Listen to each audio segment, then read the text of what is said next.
On the morning of September 14th, 2007, 14-year-old Andrew Gosden left his family home in Doncaster in South Yorkshire and seemingly vanished without a trace. That day began like any other Friday for the Gosden family. Andrew's parents, Kevin and Glennis, recall him sleeping in a bit later than usual and being slightly grumpy when awakened, but nothing was obviously amiss. He dressed in his Macaulay Catholic High School uniform and said goodbye as if heading to school. However, Andrew didn't catch his school bus.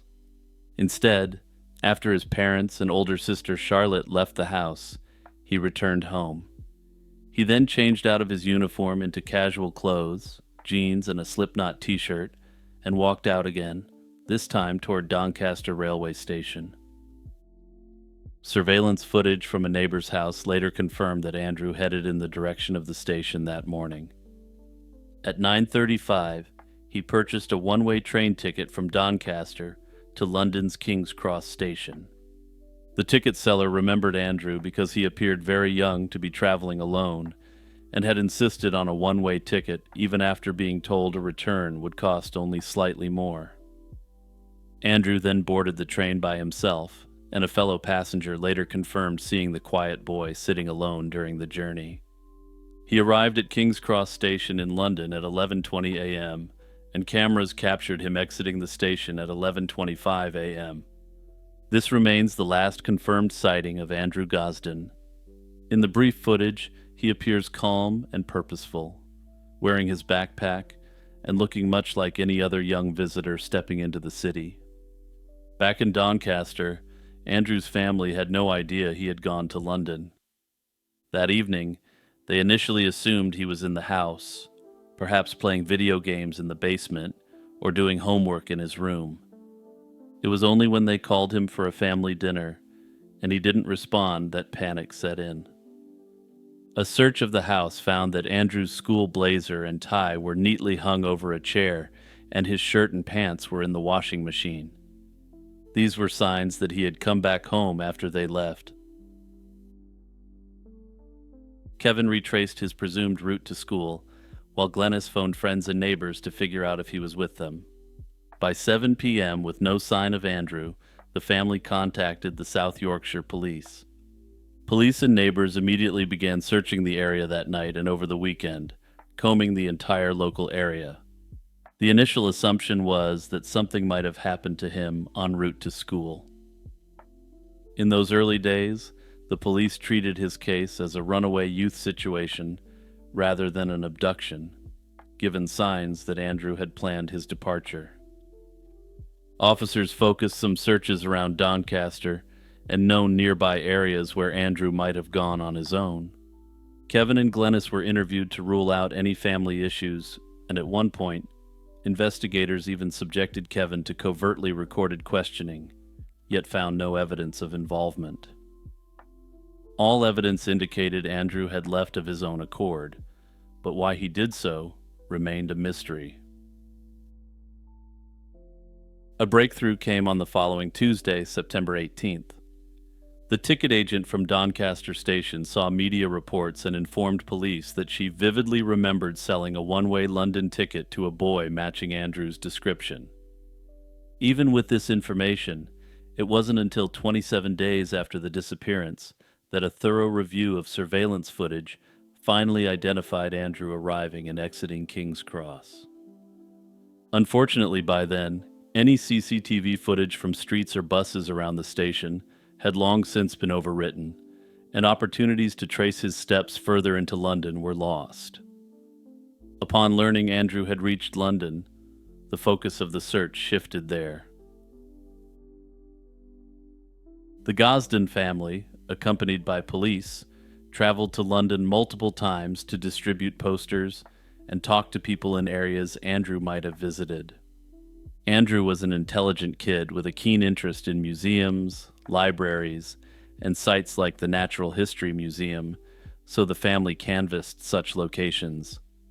They also concentrated on neighborhoods where they had relatives, thinking Andrew might seek out family contacts for shelter. However, these efforts yielded no confirmed sightings or any additional clues.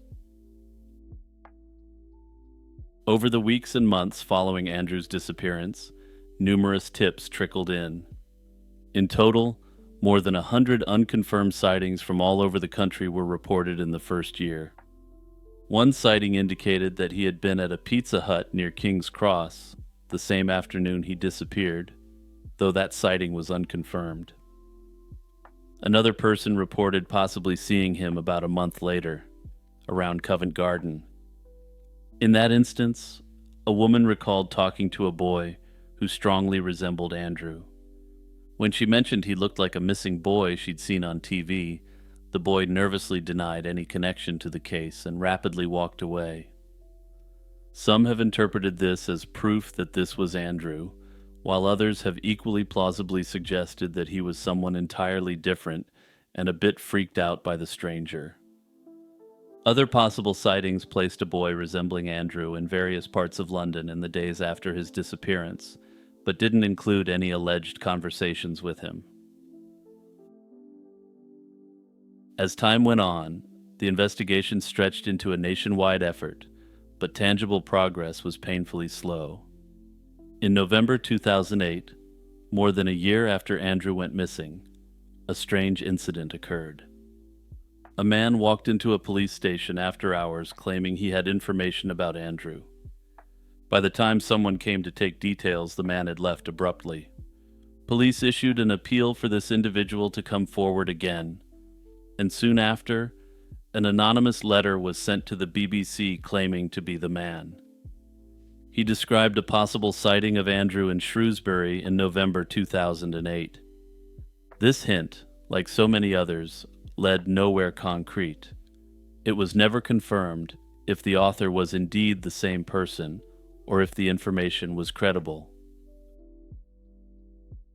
For nearly 14 years, Andrew's fate remained completely unknown, though the authorities routinely came out to plead for information about his whereabouts.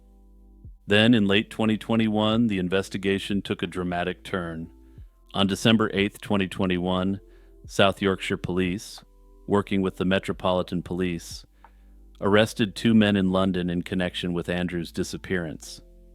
This stunning development, announced publicly in January 2022, marked the first ever arrests in the case. The men, ages 45 and 38, were held on suspicion of kidnapping and trafficking offenses. Notably, the 45-year-old was additionally arrested on possession of illicit photographic materials. These serious allegations raised grim possibilities that Andrew may have been abducted or harmed by individuals involved in truly disgusting activities. Investigators seized numerous electronic devices from the men and warned that forensic analysis of those devices could take 6 to 12 months. Over the following year, police inquiries continued quietly. In early 2023, South Yorkshire Police stated that the 2 men remained under investigation and the electronic evidence was still being examined. No charges were announced during that time, and the details of why these particular men were suspected were not released. The public was left wondering if perhaps someone had come forward after many years with information tying those men to Andrew. Then, in September 2023, police provided an update. After exhaustive investigation, both men were released without charge and were eliminated from suspicion. Detectives stated they were confident that the 2 individuals had nothing to do with Andrew's disappearance. In other words, whatever suspicions prompted the arrests didn't ultimately link these men to Andrew. The announcement was a relief in the sense that no evidence was found of Andrew being harmed by them. However, the mystery remained unsolved. In the absence of definitive answers, numerous theories have emerged over the years about what might have happened to Andrew Gosden. One of the earliest and most persistent theories is that Andrew left home intentionally to start a new life or to escape pressures in his life. Andrew was exceptionally bright. He was a prize-winning mathematics student that was among the top students nationally. Further, he was enrolled in a gifted program which he excelled in. Some who knew him wondered if the rigid path of the British academic system felt stifling to him.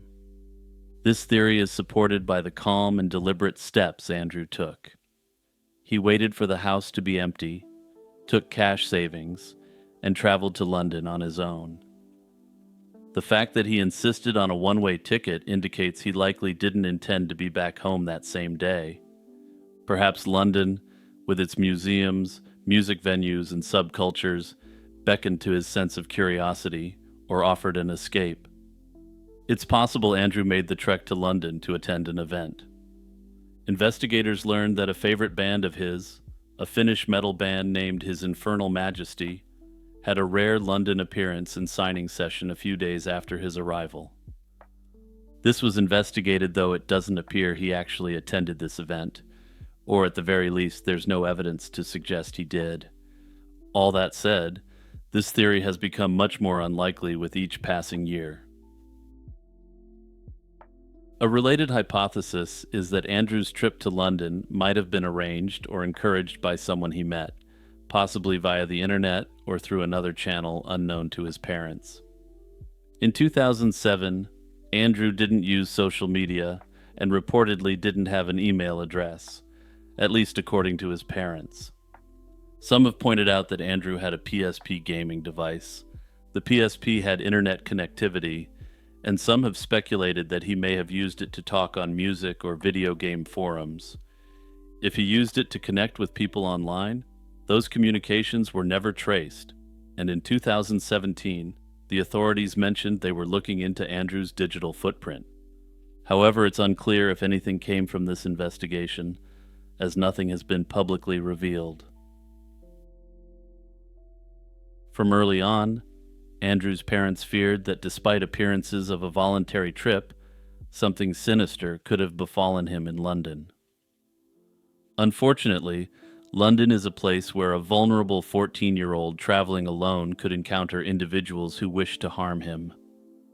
The fact that Andrew looked very young for his age may have made him an easy target. This theory gained traction over time, especially when years passed with no contact. If Andrew had intended to run away for a short while, surely he would have signaled that he was okay, unless someone prevented him from doing so. Though those who knew Andrew describe him as a well-adjusted teen, investigators had to consider if he left home due to a mental health crisis. Despite reports that he was generally happy, the pressure of adolescence affects everyone differently. One theory considered was that Andrew might have wanted to escape in a way that would spare his family the pain of knowing what happened. Traveling to London, far from home, and potentially concealing one's identity could fit the pattern of someone intending to disappear permanently. No evidence has ever emerged that Andrew perished this way, and many feel this theory is inconsistent with the hopeful steps he took, like withdrawing money and heading to a big city. As of now, the case of Andrew Gosden appears to remain no closer to being solved than it was back in 2007. Thankfully, Andrew's family still strongly advocates for him and keep his case in the media spotlight. Hey everyone, it's Jimmy here, just quickly reminding you to hit that like button and share this video with your friends and family. On a winter night in 1980, David Lowe, a 29-year-old police officer and decorated Vietnam War veteran, vanished without a trace after a daring airplane theft. The mystery surrounding Lowe's disappearance has perplexed investigators and haunted his family for over 4 decades.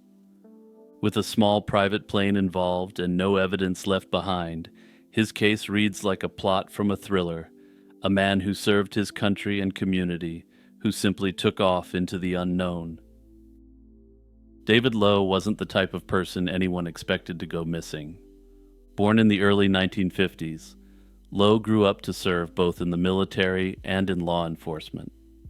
In his early 20s, he fought in the Vietnam War, where he earned a Bronze Star for his valor.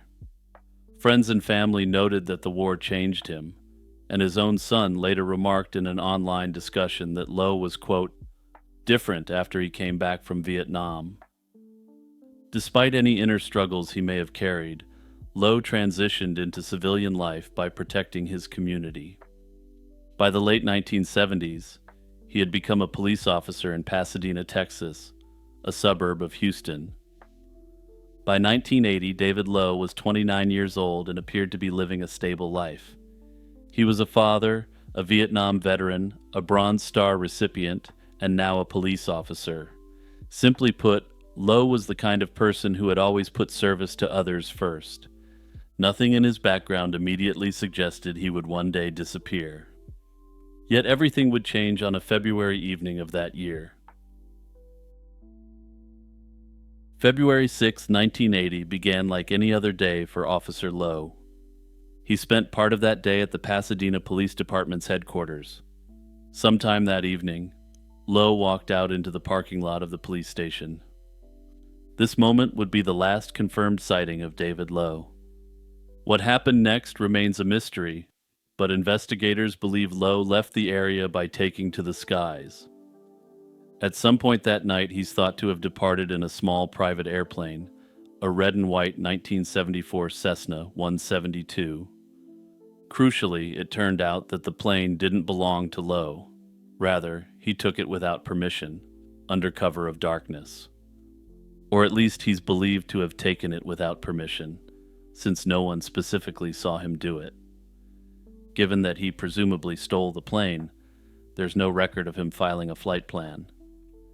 Whether he had a specific destination or was simply flying into oblivion, no one can say for sure.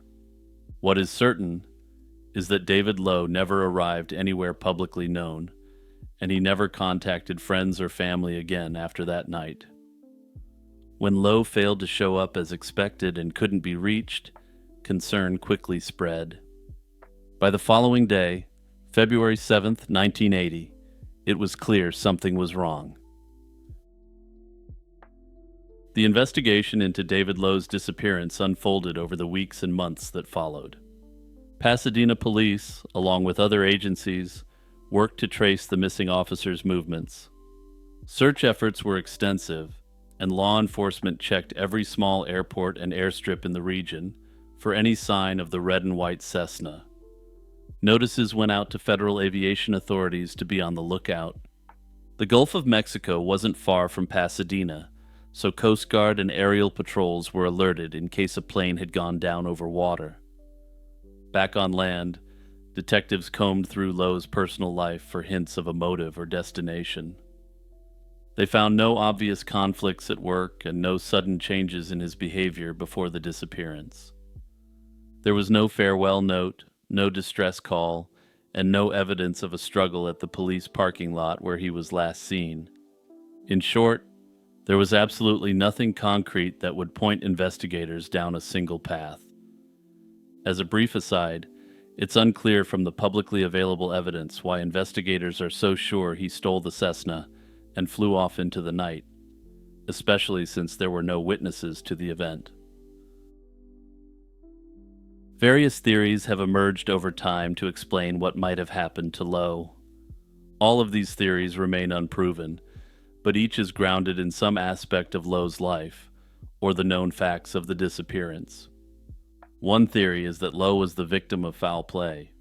As a police officer, Lowe could have very realistically made enemies in the line of duty. Perhaps someone he arrested or investigated bore a grudge and plotted revenge. Some have speculated he could have been forced to fly the plane or lured into a deadly trap. This scenario, while plausible, has no direct evidence to support it.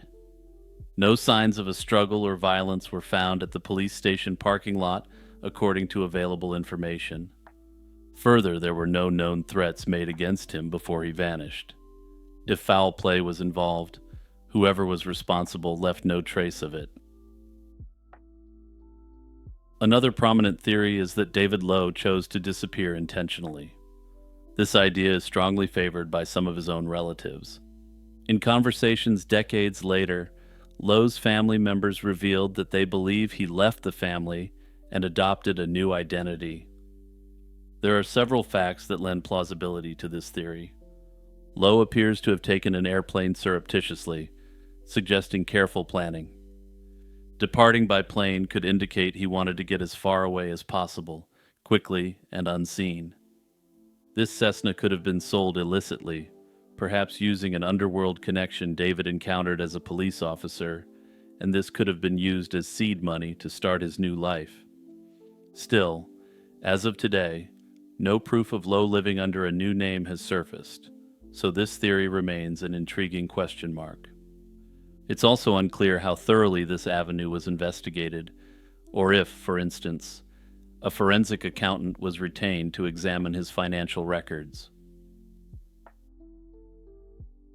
Equally plausible is the theory that Lowe intended only a short, perhaps impulsive flight, and met with an accident. Flying a small Cessna at night can be risky, even for experienced pilots. Mechanical failure, disorientation, or bad weather could have caused the plane to crash into an area where it has never been found. It's unclear from the evidence publicly available what David's level of flying expertise was, or if he was trained to fly at night. Searchers in 1980 did consider the possibility of an accident, scouring potential crash sites, but they turned up nothing. The fact that the plane was never found led many to assume Lowe likely perished in a crash that simply hasn't been located. Pasadena and its surrounding regions have vast swaths of remote land and water. The Cessna wreck could lie at the bottom of a lake, in dense woods, or be submerged in the Gulf where it would be virtually undetectable. Others have speculated that he perished while piloting the plane at night, but that it was no accident at all. Under this theory, his mental health had declined to the point where he was unable to take it anymore, a sad reality that has claimed the lives of many veterans.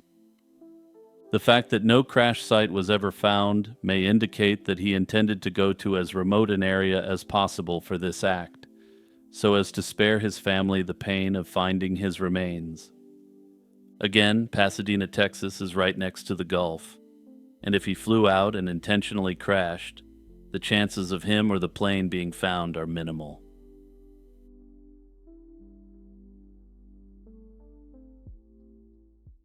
On a summer afternoon in 1986, 25-year-old Susie Lampla left her West London real estate office for what should have been a routine house viewing.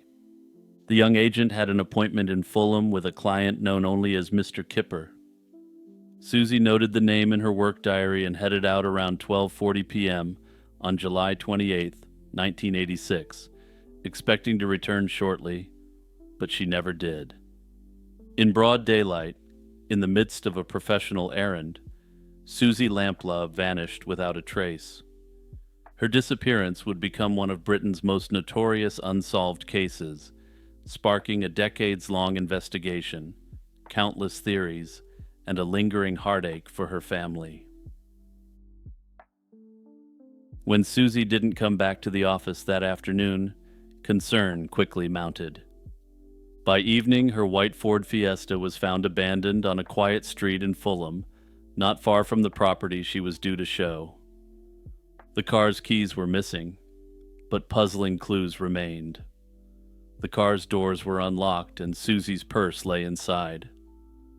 Witnesses later recalled seeing a woman they believed to be Susie arguing with a man outside the empty house she was showing around 1 p.m. Another witness reported a sighting of a man and woman resembling Susie, struggling inside a dark BMW near that location. These accounts painted a frightening picture of a confrontation on the street. Police responding to the missing person report immediately feared an abduction. They launched a massive search effort that extended across the city and beyond, and in the following weeks, officers chased down every lead they could find. According to contemporary reports from that time, the investigation even stretched overseas with detectives pursuing tips as far away as the United States. Despite this extensive effort spanning 2 continents, no reliable evidence or sightings turned up. By the fall of 1987, after more than a year of fruitless searching, the active police inquiry was significantly scaled back. The file remained open, but with no strong leads, the investigation went cold. Susie Lampla's fate was a mystery, and it seemed her abductor, potentially this Mr. Kipper had vanished as completely as she had. In the initial phase, speculation about what happened to Susie ran rampant. Could she have arranged her own disappearance? Had she been targeted by someone she knew, or fallen prey to a random attacker? Those who knew Susie rejected the idea that she would voluntarily vanish. She had a full life she was happy with, and she left behind her belongings and car in a way that suggested duress. The circumstances strongly indicated foul play. Investigators looked into Susie's personal life and contacts, but found no obvious suspects beyond the mysterious Mr. Kipper. A composite sketch of a man seen with her that day was circulated, showing a well-dressed, dark-haired man in his 20s or 30s. But no one came forward to identify that person, and leads were sparse. By late 1987, the Metropolitan Police had to admit they were stumped. Susie's parents, Paul and Diana Lampla, kept her case in the public eye, appealing for information and even hiring private investigators. Yet months turned into years without answers. However, in 1989, a grim new possibility emerged that would reshape the investigation. That year, a 35-year-old man named John Cannon was convicted for a string of violent crimes. These crimes included multiple essay offenses, multiple abductions and abduction attempts, as well as the slaying of a young woman named Shirley Banks in 1987. Cannon was a suave, well-spoken former car salesman with a disarming personality, despite his history of extreme violence. Crucially, it was learned that he had been released from prison just days before Susie vanished in July 1986. Even more chilling, witnesses thought Cannon bore a strong resemblance to the composite sketch of the man thought to be Mr. Kipper.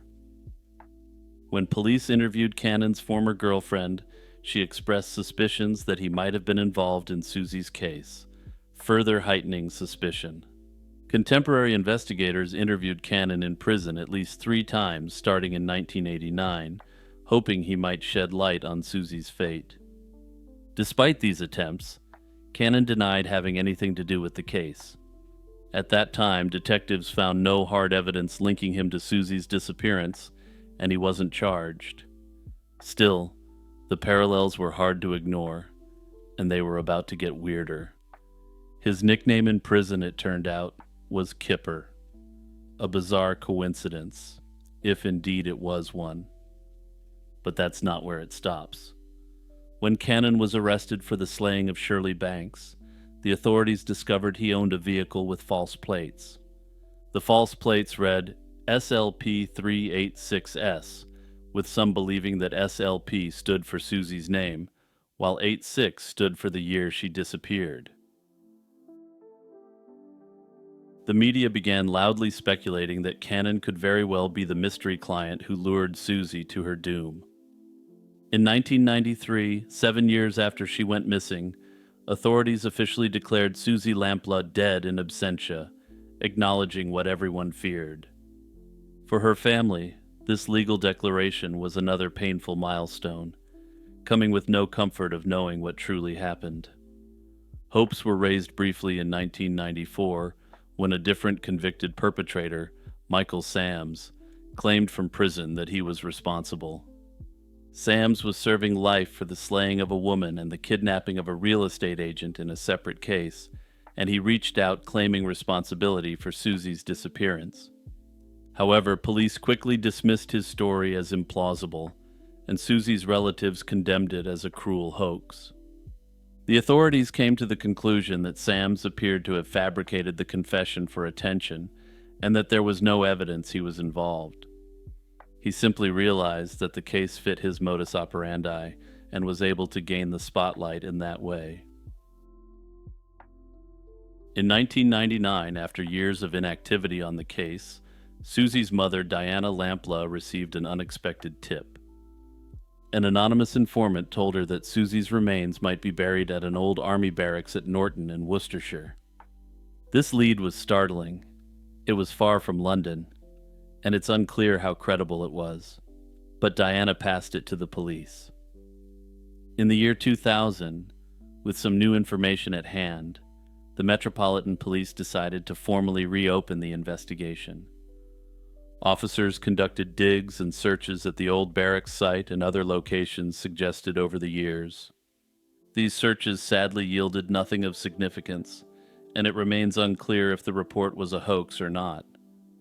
Nonetheless, the renewed investigation began to re-examine all the evidence and witness statements with fresh eyes, utilizing advances in forensic science and criminal profiling. The cold case team's work led them back to the suspect who had long lingered in the background, and the spotlight would now once again shine on John Cannon. By 2002, the accumulated evidence, though circumstantial, was compelling enough that the Metropolitan Police took an extraordinary step. They publicly named John Cannon as the prime, and indeed only, suspect in Susie Lampla's abduction and presumed slaying. This announcement was highly unusual, as suspects in the UK are seldom named without charges. The Crown Prosecution Service, essentially the British equivalent of the District Attorney, announced there was still insufficient evidence to actually charge Cannon and bring him to trial. No body had been found, and the case remained built on inference and testimony rather than direct proof. John Cannon, for his part, consistently denied involvement. He was already serving a life sentence in prison for his other crimes, yet he emphatically told police and the media that he had nothing to do with Susie's case. Cannon even expressed through his lawyer that he encouraged any new searches, claiming he hoped a thorough investigation would clear his name once and for all.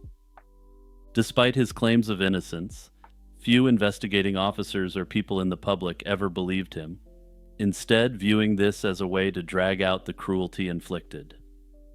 The officers viewed Cannon as a manipulative and dangerous man who simply wouldn't confess. That said, even these detectives had to admit that it was possible that John Cannon didn't actually do it. Rather, he may have used his manipulative nature to draw attention in the opposite way that Michael Sams did. While Sams was able to capture brief attention through telling a bold lie that could be easily disproven, Cannon may have been much more cunning. By keeping the air of mystery surrounding himself, he invited substantially more attention from the media, whether he committed the crime or not. Further, if he didn't do it, he may have derived some sick satisfaction from knowing he had essentially claimed another victim to his name without lifting a finger. And as you'll see, the investigation didn't stop with Cannon. Even after naming Cannon as their chief suspect in 2002, the Metropolitan Police didn't close the case. In 2008, there was a brief exploration of another theory. Steve Wright, a serial perpetrator convicted that year of slaying 5 women in Suffolk, was scrutinized to see if he might have any connection to Susie's disappearance.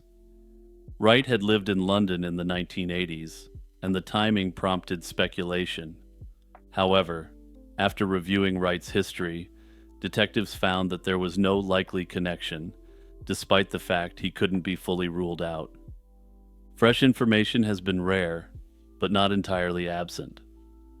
In 2010, a witness came forward with a recollection that back in 1986, he had noticed a disturbed patch of earth on a small piece of scrubland in West London.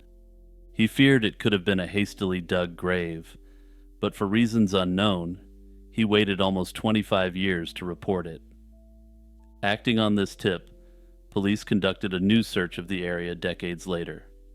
Officers combed the site with forensic teams, but if something had once been buried there, it was long gone or unrelated. Some have naturally questioned whether this witness was part of yet another cruel hoax. The most dramatic efforts to find Susie in recent years have focused again on that prime suspect. In October 2018, over 32 years after Susie vanished, police descended on a suburban house near Birmingham. It was the former home of John Cannon's mother. Acting on what Scotland Yard called new information, investigators tore up the garden and even dismantled a garage on the property looking for Susie's remains. For 2 weeks, specialized teams, including forensic archaeologists and ground-penetrating radar units, meticulously excavated the site. But when the dig concluded, a Metropolitan Police spokesperson announced that no evidence was recovered. Unsurprisingly, Cannon's lawyer at the time reiterated that his client maintained his innocence, saying Cannon hoped the failed search would put to rest the suspicions hanging over him. In July 2019, investigators tried once more, this time targeting a different location, a tract of land in Pershore, Worcestershire. This area wasn't chosen at random. Pershore isn't far from Norton Barracks, the site the family was tipped off to years before. With the help of archaeologists, the authorities combed through earth and rubble in search of any trace of Susie, but again, nothing was found. And that same summer, another intriguing piece of information surfaced. A witness reported seeing a man dumping a heavy suitcase into London's Grand Union Canal on the very day Susie disappeared in 1986. Again, it's unclear why this witness waited over 3 decades to come forward with this information.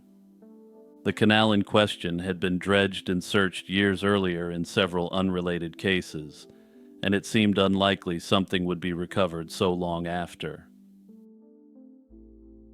John Cannon remained the prime suspect until the end of his life.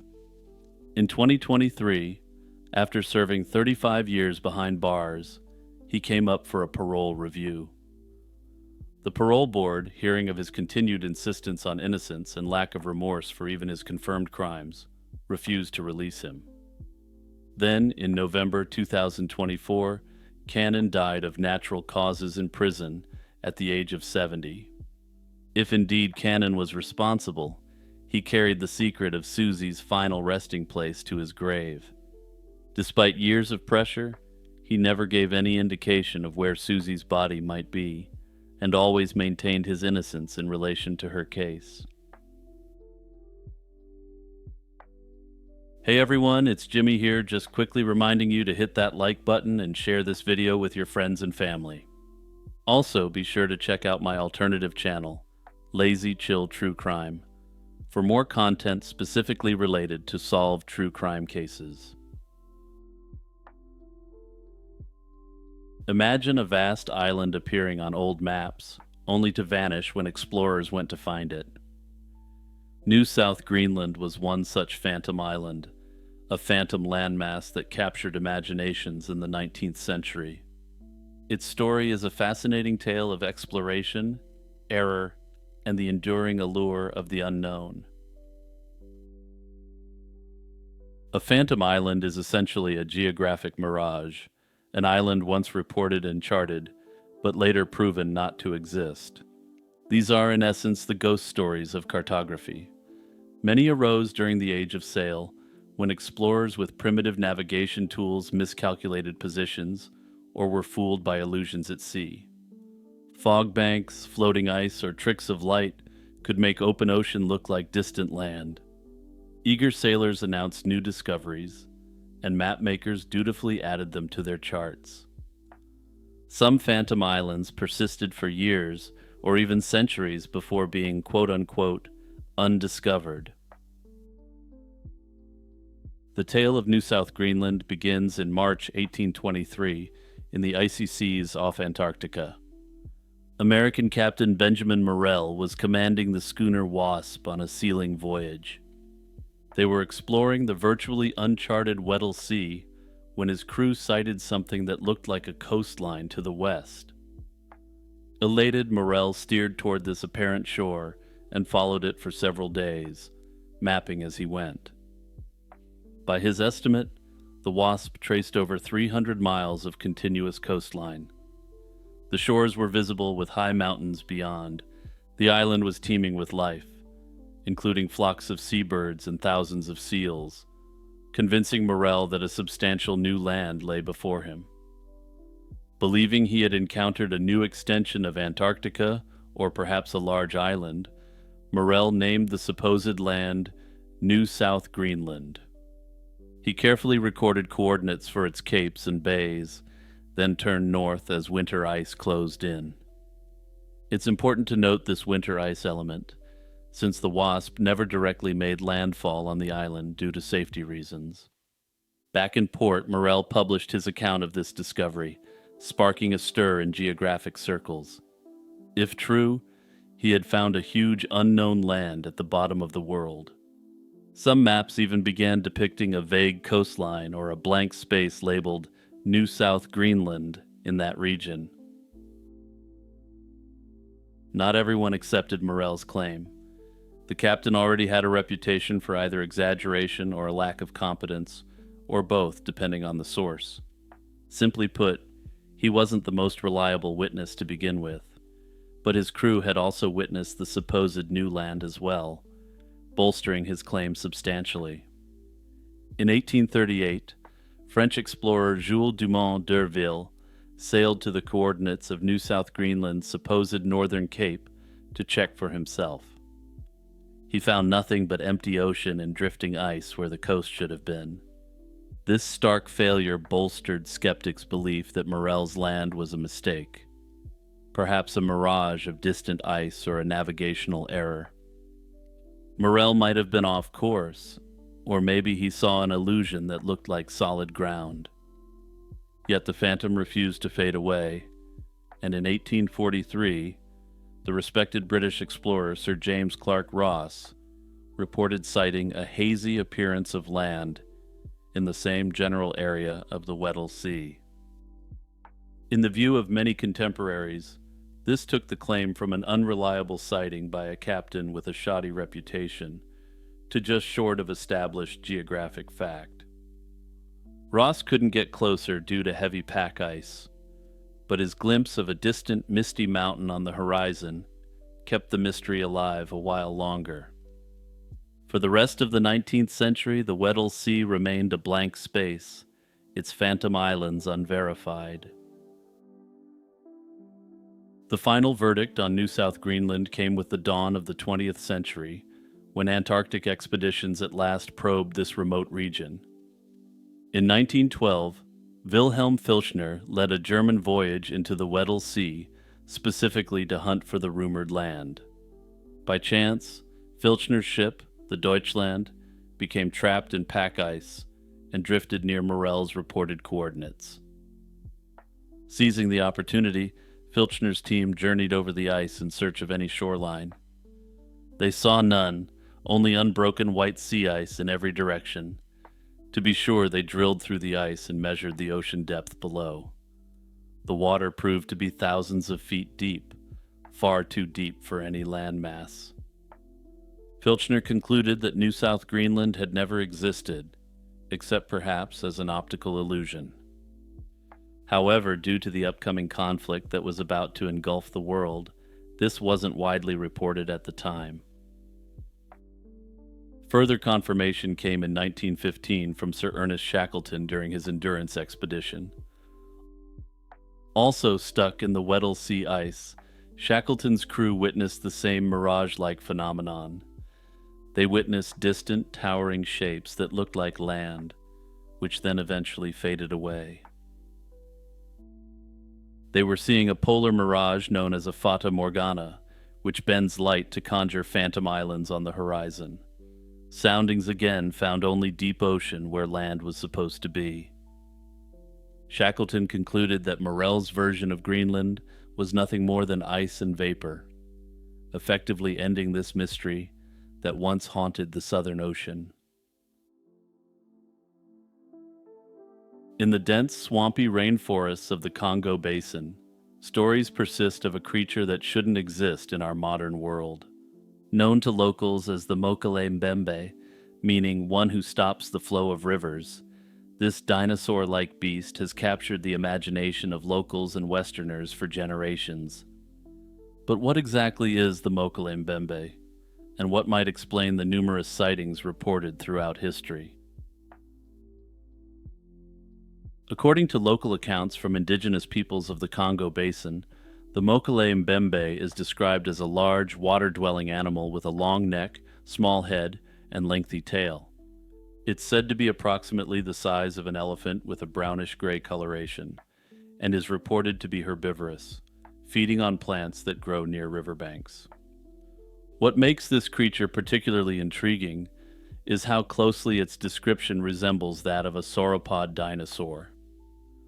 For those unfamiliar with the term, think of a brontosaurus. They're huge and they have long necks. The oral history of the indigenous peoples of the Congo Basin suggests that the creature has been seen and known for millennia. The first documented Western encounter with stories of the Mokele Mbembe dates back to 1776. French missionaries reported hearing tales of a large animal that left behind enormous rounded footprints, though this was interpreted by contemporaries as a reference to elephants. The modern Western fascination with this cryptid truly began in the early 20th century, when explorers and colonial officials started bringing these stories to wider attention. In 1909, Paul Gratz, a German explorer, chronicled indigenous accounts of a dinosaur-like creature in what is now Zambia, referring to it as the Nasanga. Gratz reported that this supposed dinosaur creature looked like a sauropod, though he didn't report seeing one himself. Around the same time, Carl Hagenbeck, a famous animal collector who supplied animals to conventional zoos, as well as the likes of P.T. Barnum, released his autobiography. In his memoirs, he mentioned that he heard reports from multiple sources about a creature which he could only describe as half elephant and half dragon. In 1913, a German captain named Freiherr von Stein documented detailed indigenous descriptions of the creature during an expedition to the area. His report described the animal as having a long, flexible neck, a large body, and a lengthy tail like a lizard, again fitting the Brontosaurus phenotype. Some sources claim that the Smithsonian sponsored an expedition from 1919 to 1920, partly to investigate the reports of the creature. Digging through the historical records, the main purpose of the trip was to study the then largely undocumented lowland gorilla. Nevertheless, what is true is that the expedition did occur, and the scientists encountered large footprints which couldn't be readily explained. The Mokele Mbembe received a massive boost in attention when Roy Mikel, a University of Chicago biology professor, began to research the creature in the 1980s. Mikel had become famous for being an academically legitimate biologist who had studied the Loch Ness Monster in the 1970s. While most mainstream academics wouldn't touch cryptids with a 10-foot pole, Mikel instead decided to dive down the rabbit hole. He undertook 2 significant expeditions to the region to definitively prove that the creature exists, or find an alternative satisfactory explanation. Ultimately, the team were able to collect further eyewitness accounts, but weren't able to gather any hard evidence on the elusive cryptid. Despite numerous expeditions over the decades, conclusive evidence for the Mokele Mbembe remains absent. No specimens, bones, clear photographs, or indisputable tracks have been scientifically documented. That said, when evaluating this lack of direct evidence, it's important to consider the regions where the Mokele Mbembe is reported to live. These are some of the most remote and least explored areas on Earth. The Congo Basin contains vast swamps and waterways that remain largely untouched by modern development, which mainstream biologists believe potentially harbor undiscovered species.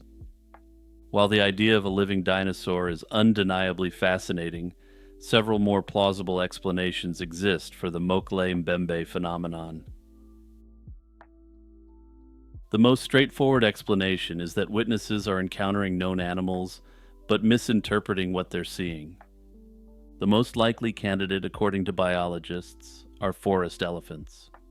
When swimming with only their backs and trunks visible above water, These animals could resemble the description of the Mokele Mbembe, particularly from a distance. It's notable to mention that forest elephants are extremely reclusive and aren't an animal that would be routinely seen by locals. A forest elephant sighting could very well be a once-in-a-lifetime incident. Another likely candidate is the hippo, which could be responsible for large footprints, or for the river blocking attributed to the cryptid. That said, personally I view this as less likely, given that the hippo doesn't have a trunk that could be interpreted as a neck from a distance. Others have suggested a number of other less viable candidates, such as Nile crocodiles and large pythons. All that said, I think the most interesting theory is that the creature is a cultural time capsule. The descriptions of the Mokele Mbembe may represent traditional ecological knowledge, information passed down through generations about animals that once existed in the region. It's possible that oral traditions preserved memories of locally or generally extinct megafauna from thousands of years ago, gradually transforming into the current legends. Under this theory, think of the oral tradition as a long-running intergenerational game of telephone. One village elder thousands of years ago tells the next about a huge river-blocking animal he once saw. The listener then repeats the story to her children, trimming boring parts and adding bits she remembers, or thinks she remembers. Centuries later, the core stays the same, but necks get longer, tails thicker, and footprints larger. The final tale may look like a dinosaur, yet its seed could have been an encounter with a long-extinct animal, or with the once more plentiful forest elephants. Tracking those storytelling shifts could help biologists uncover what animals really roamed the Congo long ago.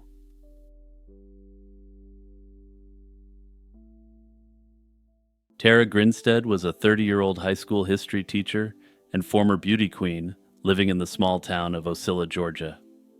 She taught 11th grade history at Irwin County High School and was known for her vibrant personality and dedication to her students. During her college years, Tara had been active in pageants, and she won a local Miss Tifton title and even competed for Miss Georgia, using scholarship winnings to help pay for school. By 2005, she was a beloved figure in Ocilla's community and served as a mentor for young women on a similar life path that she had taken. Unfortunately, this beloved local teacher's life was about to be cut tragically short.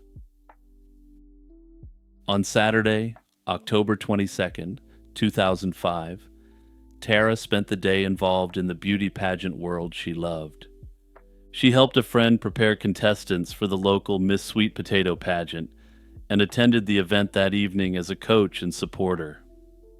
After the pageant, she visited a friend's house and then went to a neighbor's cookout, socializing into the night. Witnesses later recalled that around 11 p.m., Tara was walked to her car by a friend after the cookout, and she then headed home to her nearby house by herself. That weekend, Tara failed to return phone calls, and an acquaintance, a local police captain, reportedly tried to reach her multiple times on Sunday without success. However, it wasn't until Monday that her friends and family realized that something had gone terribly wrong. On the morning of Monday, October 24th, Tara did not show up for work at the high school, and her unexplained absence immediately alarmed her co-workers. Concerned colleagues contacted the authorities to do a welfare check at her home. Police arrived at Tara Grinstead's residence later that day and found an eerie scene. Her car was parked in the driveway, and inside the house they discovered Tara's cell phone and an unlocked door, but there was no sign of Tara herself. Oddly, her purse and keys were missing, suggesting she had left the house with those personal items and had not returned. Investigators noted there were no obvious signs of forced entry into the home, and no indications of a struggle such as broken furniture or blood evidence. The scene was essentially undisturbed, apart from the mystery of Tara's disappearance. Given these suspicious circumstances, local police immediately called upon the Georgia Bureau of Investigation to take the lead. As the GBI took charge, a massive search effort unfolded in Ocilla and the surrounding areas. Law enforcement and volunteers from the community mobilized quickly. They canvassed neighborhoods, distributed flyers, put up billboards, and organized ground searches in hopes of finding any trace of Tara. Despite these efforts, days and then weeks passed with no significant leads. Early on, investigators did recover one potentially crucial piece of evidence just outside Tara's home: a latex glove lying in her yard. Forensic testing revealed the glove bore DNA from an unknown male, raising the strong possibility that Tara had encountered someone the night she went missing. However, this clue led to frustration rather than a quick solution, as the DNA didn't match any of the dozens of men investigators tested. The glove's origin remained a mystery, suggesting the presence of an unidentified man at Tara's house, but giving no further leads to pursue. With physical evidence scarce, the early investigation had to explore every conceivable angle. Detectives conducted interviews with people in Tara's life and checked her phone records and computer for hints. In the absence of quick answers, numerous theories and suspects were scrutinized during those early years. One focus of suspicion was Tara's ex-boyfriend, Marcus Harper, a former Ocilla police officer and Army Ranger. Their long relationship had ended not long before Tara disappeared, and some wondered if a jealous rage or dispute might explain her fate. Harper was thoroughly investigated by authorities and was fully cooperative throughout. He voluntarily provided DNA samples, allowed searches of his vehicle, and fully accounted for his whereabouts on the night in question. His alibi checked out, and his DNA didn't match the glove, leading police to conclude Harper wasn't involved. Another individual examined was Anthony Vickers, a former student of Tara's.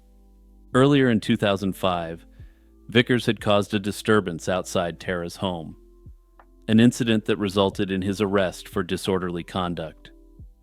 Given that prior incident, investigators interviewed him regarding the disappearance, but they found no evidence tying Vickers to it and didn't consider him a suspect in Tara's case.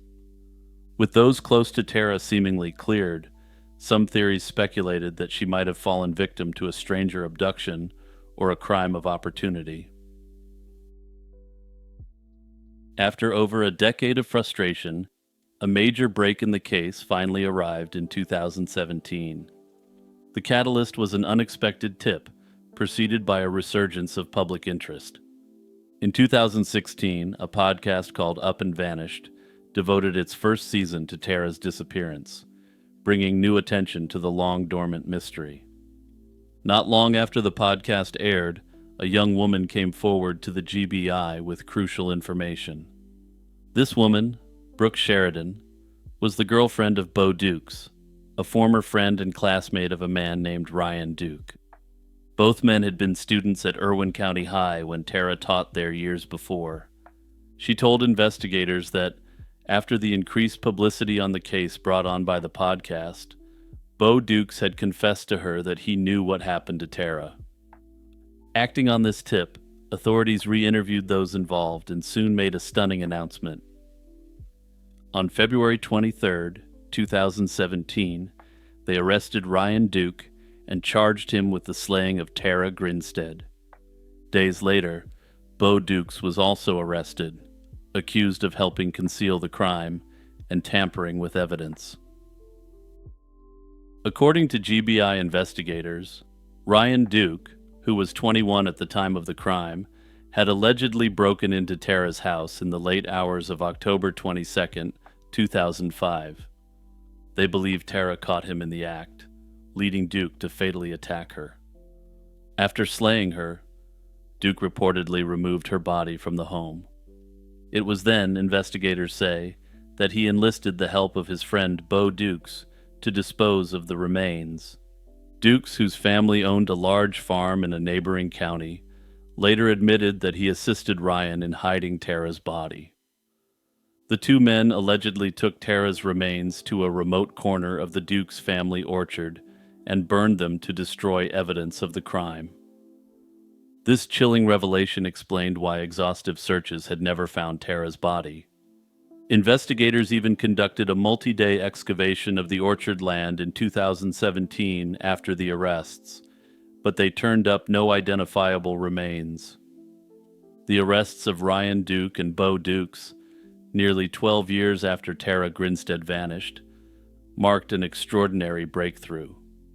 At long last, law enforcement announced that the mystery of Tara's disappearance had been solved, pending final confirmation in court. Now, with both suspects in custody, the focus turned to the legal system to deliver justice for Tara, and you're never going to believe what happened next. In the years following the 2017 arrests, the cases against the two men moved through the courts separately. Bo Dukes was the first to face trial. In March 2019, a jury convicted Dukes on charges related to covering up Tara's death. He was sentenced to the maximum of 25 years in prison for these offenses. Disturbingly, it was also revealed that he was a serial predator, committing multiple essay offenses against women in the intervening years. Ryan Duke, the alleged perpetrator himself, went to trial 3 years later in May 2022. The courtroom proceedings were dramatic. Although Ryan had initially confessed to the GBI, he recanted that confession and claimed it was actually Bo Dukes who was responsible. He now asserted that he had only helped destroy the evidence of the crime out of fear of Dukes. After a closely watched trial nearly 17 years after the crime, the jury delivered a split verdict. Ryan Duke was acquitted of Tara's slaying, as well as related charges of burglary and aggravated assault. This means the jury wasn't convinced beyond a reasonable doubt that he was the one who had ended her. However, the jury did find him guilty of the charge of concealing a death, reflecting his admitted involvement in the cover-up. A judge subsequently sentenced Ryan Duke to 10 years in prison for concealing Tara's death, the maximum penalty for that crime. Rico Harris was a 37-year-old former basketball prospect who once played for the Harlem Globetrotters.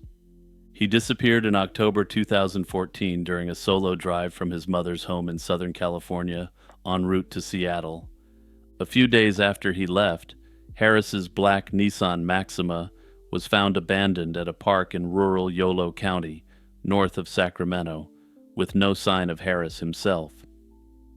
Despite an intensive search of the surrounding wilderness by authorities, not a single trace of the 6'9", 300-pound athlete was found.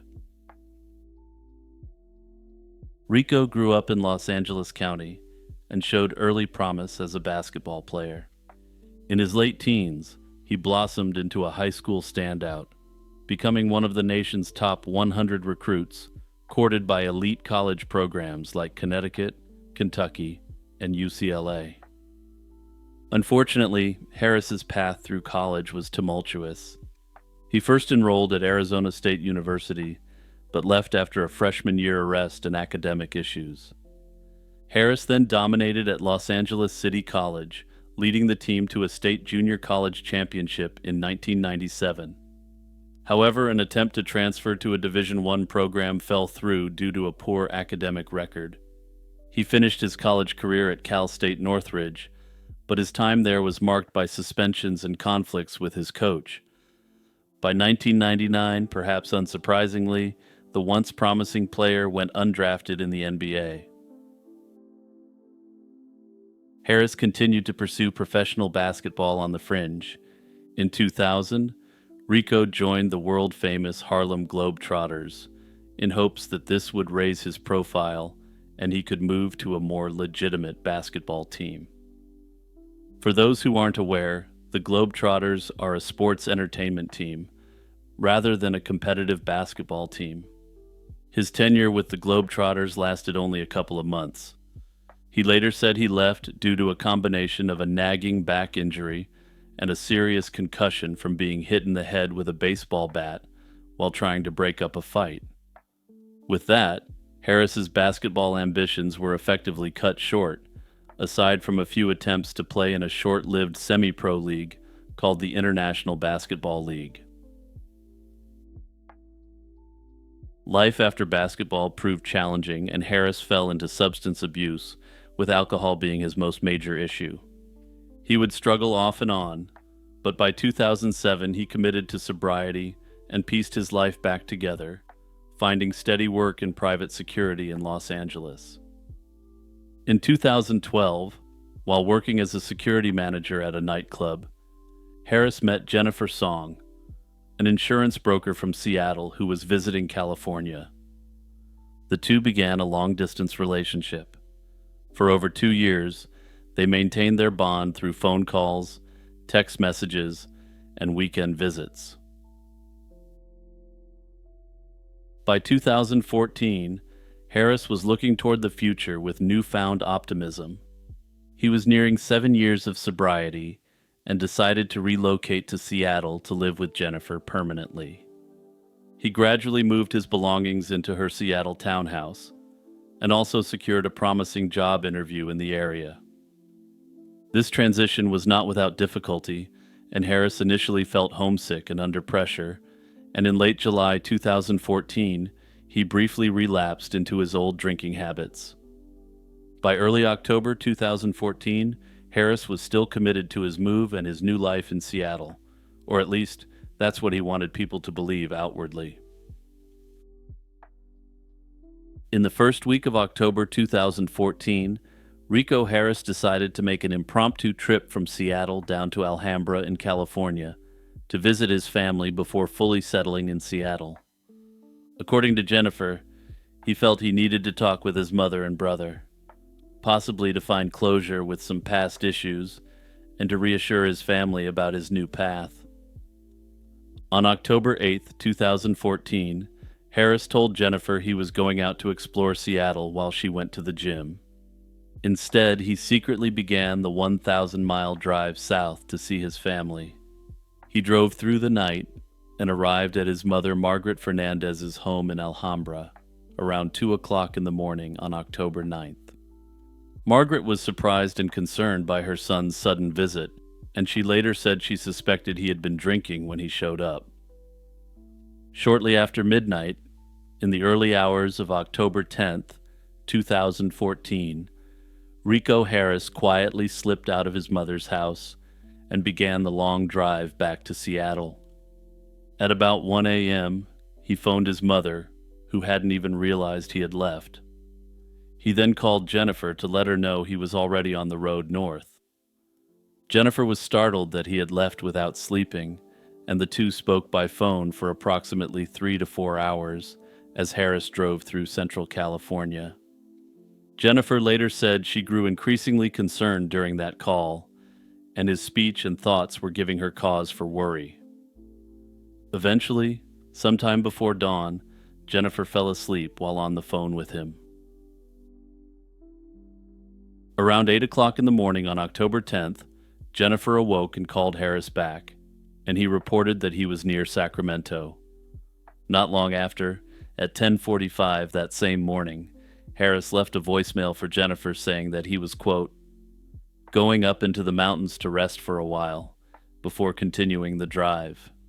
He mentioned that he hadn't slept much and needed to pull over.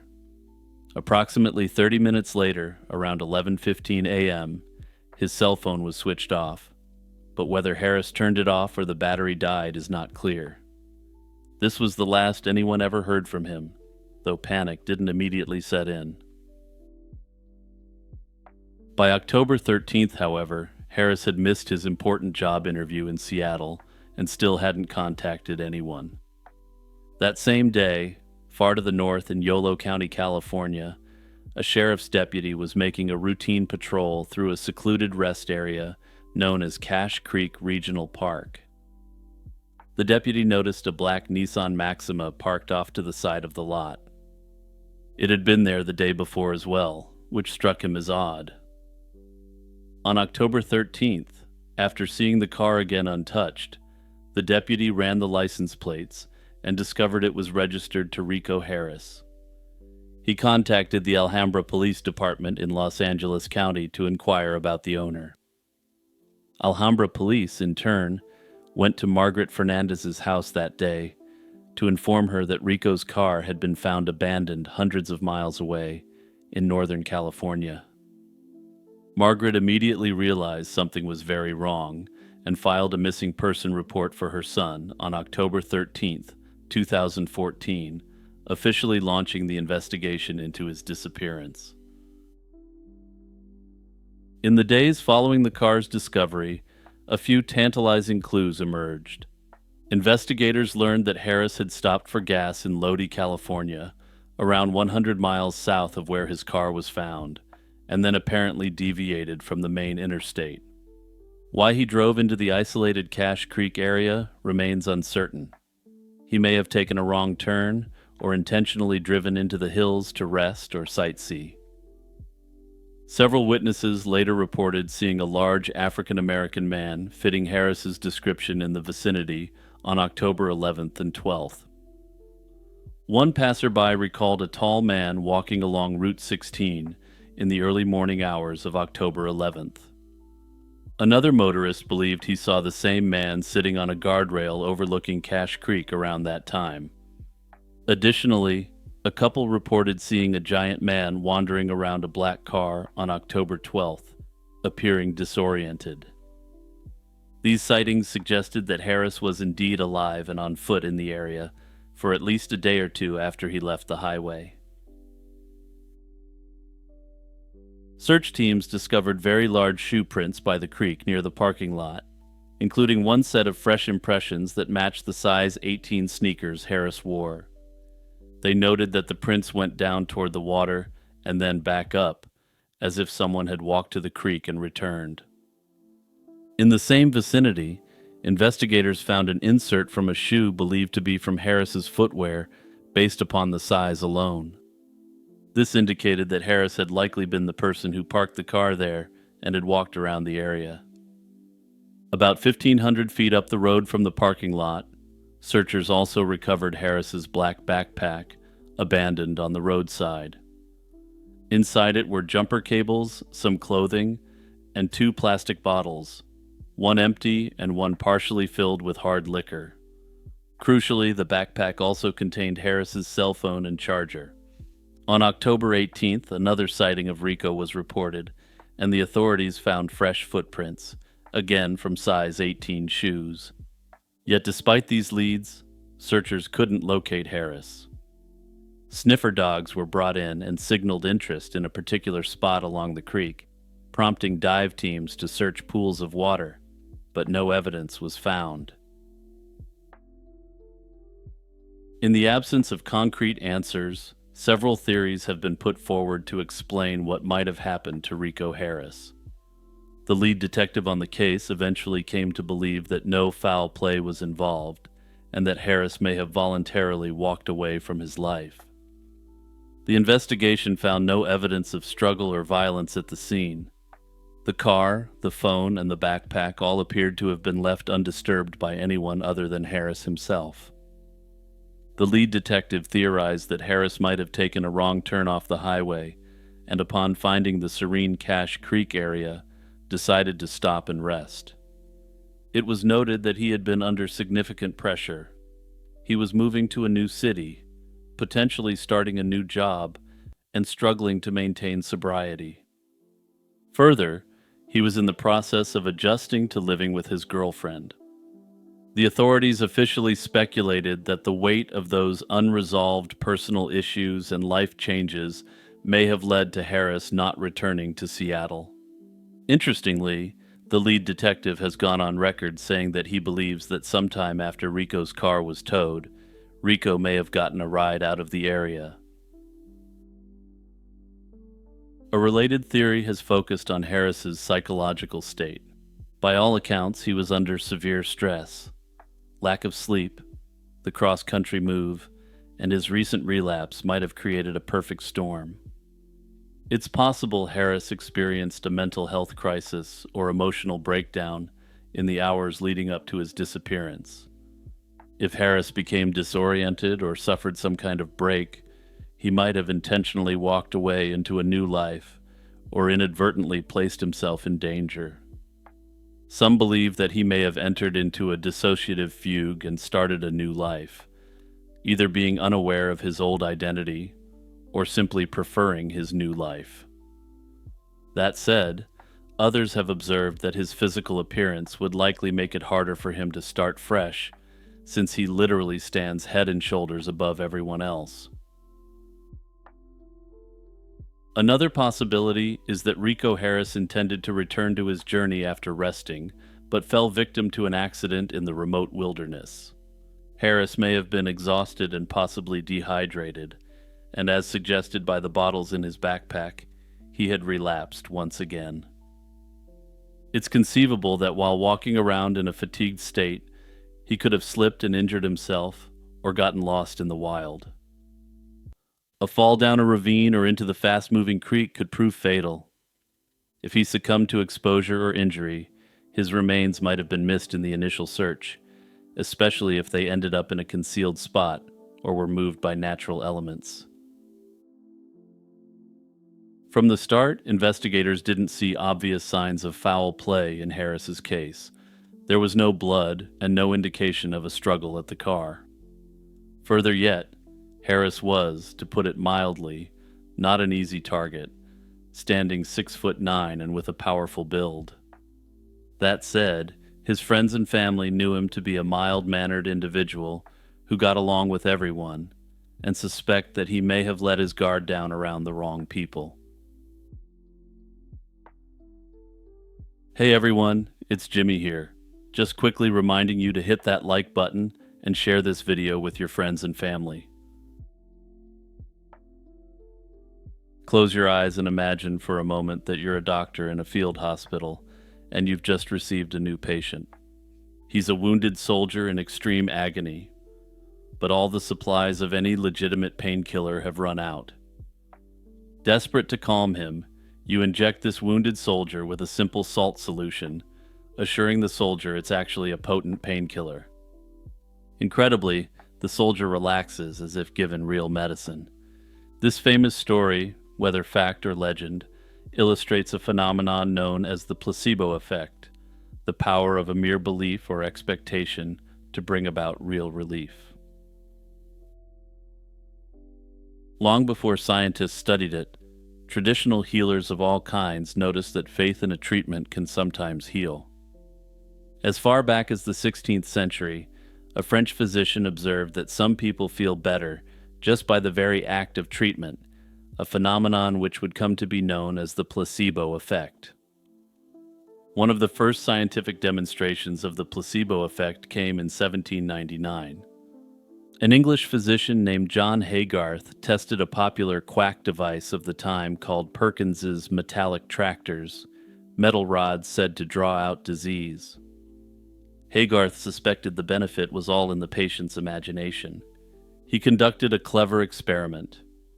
He treated patients in pain with the expensive metal rods, and others with wooden decoy rods painted to look the same. The patients didn't know which was which, or that they were subject to an experiment, but they did believe that the metallic tractors worked. Remarkably, 4 out of 5 patients reported pain relief with the fake rods, just as often as with the supposed legitimate rods. Haygarth, rather than simply disproving one device, concluded that belief was the true healer. He wrote about this imaginary cure in a publication, planting the seed for the concept of the placebo effect, though he didn't use that term yet. The term placebo in a medical sense gradually entered the lexicon in the 19th and early 20th centuries to mean a non-medically active treatment given for comfort. It wasn't until a 1920 article in The Lancet that the phrase placebo effect was formally introduced as we use it today. But it was Henry K. Beecher, an American anesthesiologist, who truly popularized the concept. In the post-war era, Beecher had seen with his own eyes that belief could act as medicine. Inspired by this, Beecher analyzed many clinical cases and in 1955 published a landmark paper titled The Powerful Placebo.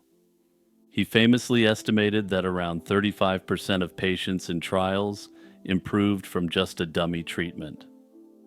This revelation was a wake-up call. It showed how strongly the mind could influence the body. Following Beecher's work, the placebo-controlled trial became the gold standard for medical research. In a typical trial, one group of patients gets the real pill and another group gets a placebo without anyone knowing who got which until the end. This is called the double-blind process, since neither the researchers nor the participants know which is which. If the real treatment doesn't beat the placebo, it's not considered effective. This method revolutionized medicine by ensuring new treatments had to do better than the mind's own healing ability. Yet it also underscored a fascinating reality. Just believing you are being treated can often help.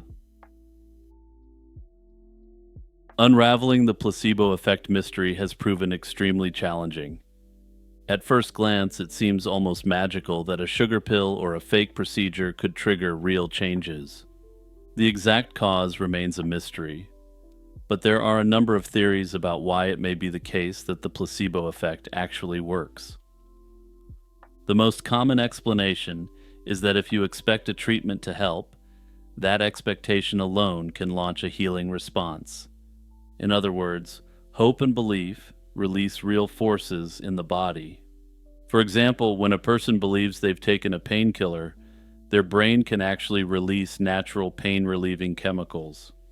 Studies show that placebo pain relief is associated with the brain pumping out endorphins and activating dopamine, a neurotransmitter linked to reward. The placebo effect can also behave like a Pavlovian response in humans. Over time, we learn to associate the ritual of treatment with getting better. Our bodies can be trained to respond. In one famous example, patients repeatedly given a substance that increases heart rate might later show the same heart rate jump when given just a look-alike placebo pill.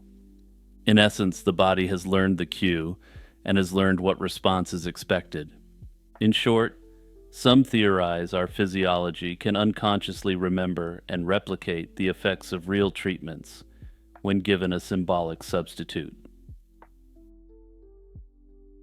The placebo effect also reveals how tightly the mind and body are woven together. Modern brain imaging studies have captured this in action. When a person experiences placebo pain relief, scans often show increased activity in brain regions that dampen pain signals and process emotions. Interestingly, a 2024 brain scan study of pain in mice found that a placebo didn't shut off the raw pain messages traveling from nerves to the brain. Instead, it changed how the brain interpreted those signals. At present, it's unclear if the same principle applies to human brains as well. Whatever the cause of the placebo effect, the one thing that is clear is that it's a very real scientific mystery that we may solve one day soon. Tammy Pitkin was a 54-year-old real estate agent from Red Bluff, California, who vanished under mysterious circumstances in October 2022. On October 14th of that year, Tammy set off on a short road trip with her 2 dogs, telling her family she would be back in just a few days. She had recently separated from her husband, but was reportedly looking forward to positive life events on the horizon, including the upcoming birth of her first grandchild. In the days immediately after leaving home, Tammy's movements were partly traced through receipts and sightings. On October 15th, 2022, she was seen making a purchase at a convenience store in Glendale, Oregon. By October 16th, records show she had made a reservation at a Best Western hotel in Sutherland, Oregon. The last known indication of Tammy's whereabouts was in the Sutherland area on October 17th, after which there were no further signs of her. Finally, on October 26th, Tammy was officially reported missing to the authorities. 3 days after the missing person report, a crucial break in the case emerged, but it only raised more questions. On October 29th, a hunter in Lynn County, Oregon, discovered Tammy's gray Toyota Camry, abandoned on a remote logging road off Highway 20 near the town of Sweet Home. The car bore California plates and appeared to have been sitting in that spot for many days. In fact, it was found in an area that had received snowfall about a week earlier, and investigators noted the snow around the vehicle had no recent tire tracks or disturbances. This suggested the car had been there, untouched, since at least a week prior. This timing was crucial, as it roughly aligns with the last day Tammy was known to be traveling. Based on the fuel level in the tank and the condition of the dirt and snow, the authorities believe the car was likely parked on that dead-end road on the 17th and left there ever since. When police examined the abandoned Camry, they found many of Tammy's personal belongings inside. Her purse, identification, passport, and medication were all in the car, as were leashes for her dogs. Other items left behind included an overnight bag with toiletries, a weapon she carried for personal protection, and 2 boxes filled with clothes and shoes. Notably, these important items had been left behind as if Tammy had expected to return to the vehicle. Conspicuously missing, however, were Tammy herself and her dogs. There were no obvious signs of a struggle or foul play at the scene. The car was simply found locked and quietly sitting at the end of the isolated road. Search and rescue teams, including canine units, scoured the dense forested area around where the car was found, but turned up no trace of Tammy or her missing dogs. In a strange twist, one of Tammy's 2 dogs reappeared months later. A small white dog named Trooper was spotted running along Highway 20 in the vicinity of the car's location over 3 months after the disappearance. Trooper was rescued in early 2023 by a local couple, and though emaciated from surviving in the wild, the dog was alive and well. This discovery gave a glimmer of hope, but also deepened the mystery. If Trooper survived in the woods for months, what might have happened to Tammy and her other dog? Despite extensive ground searches in the area and ongoing efforts, no physical evidence of Tammy or the other pet has ever been found. Investigators confirmed that Tammy had no known connections to Lynn County that might explain her presence there. The official response to Tammy Pitkin's disappearance involved multiple law enforcement agencies across state lines. Initially, the Lynn County Sheriff's Office in Oregon led the search around the site of the abandoned car. However, at some point, the primary investigative responsibility went to the authorities in Tehama County in California, where she was from. From early on, law enforcement didn't find evidence pointing to a crime. In fact, investigators in Lynn County have indicated they don't suspect foul play in Tammy's disappearance. In the absence of clear signs of abduction or violence, one prevailing theory among officials has been that Tammy left the car on her own and perhaps became lost or injured in the wilderness. Tammy's half-sister, Erica Laughlin Bento, has been a prominent voice in the case and has offered additional insight into Tammy's state of mind before she went missing. According to her, Tammy had been under significant stress and was not mentally well leading up to the trip. The family believes she might have been effectively running away from her life for a brief time to clear her head, or possibly fleeing in panic. In interviews, Erica speculated that Tammy may have felt afraid or paranoid during her journey. For example, she might have thought she was being followed by someone, which could have caused her to drive onto an out-of-the-way forest road to evade whoever she feared. This line of thinking suggests that Tammy's own mindset could have played a major role. She possibly left the vehicle by choice, either to hide or to get away from a perceived threat, and then something went wrong. While authorities have been cautious in their statements, online communities and amateur sleuths have proposed a range of theories to explain Tammy Pitkin's baffling vanishing. The most popular theory echoes the one just discussed, that Tammy may have intended to disappear for a while due to personal pressures, but something went wrong. Supporters of this theory point to several pieces of information that suggest a planned getaway. For example, on October 15th, Tammy may have withdrew approximately $1,000 in cash from a bank account and also purchased a prepaid phone card. These actions haven't been confirmed in official accounts, but if true, they're speculated to be evidence that she intended to live off the grid. This theory is bolstered by confirmed evidence such as her taking 2 boxes full of clothing with her. Another widely discussed possibility is that Tammy became the victim of an accident after leaving her vehicle. For instance, one scenario often mentioned is that she might have let her dogs out of the car for a bathroom break in the wilderness, and that something went awry at that moment.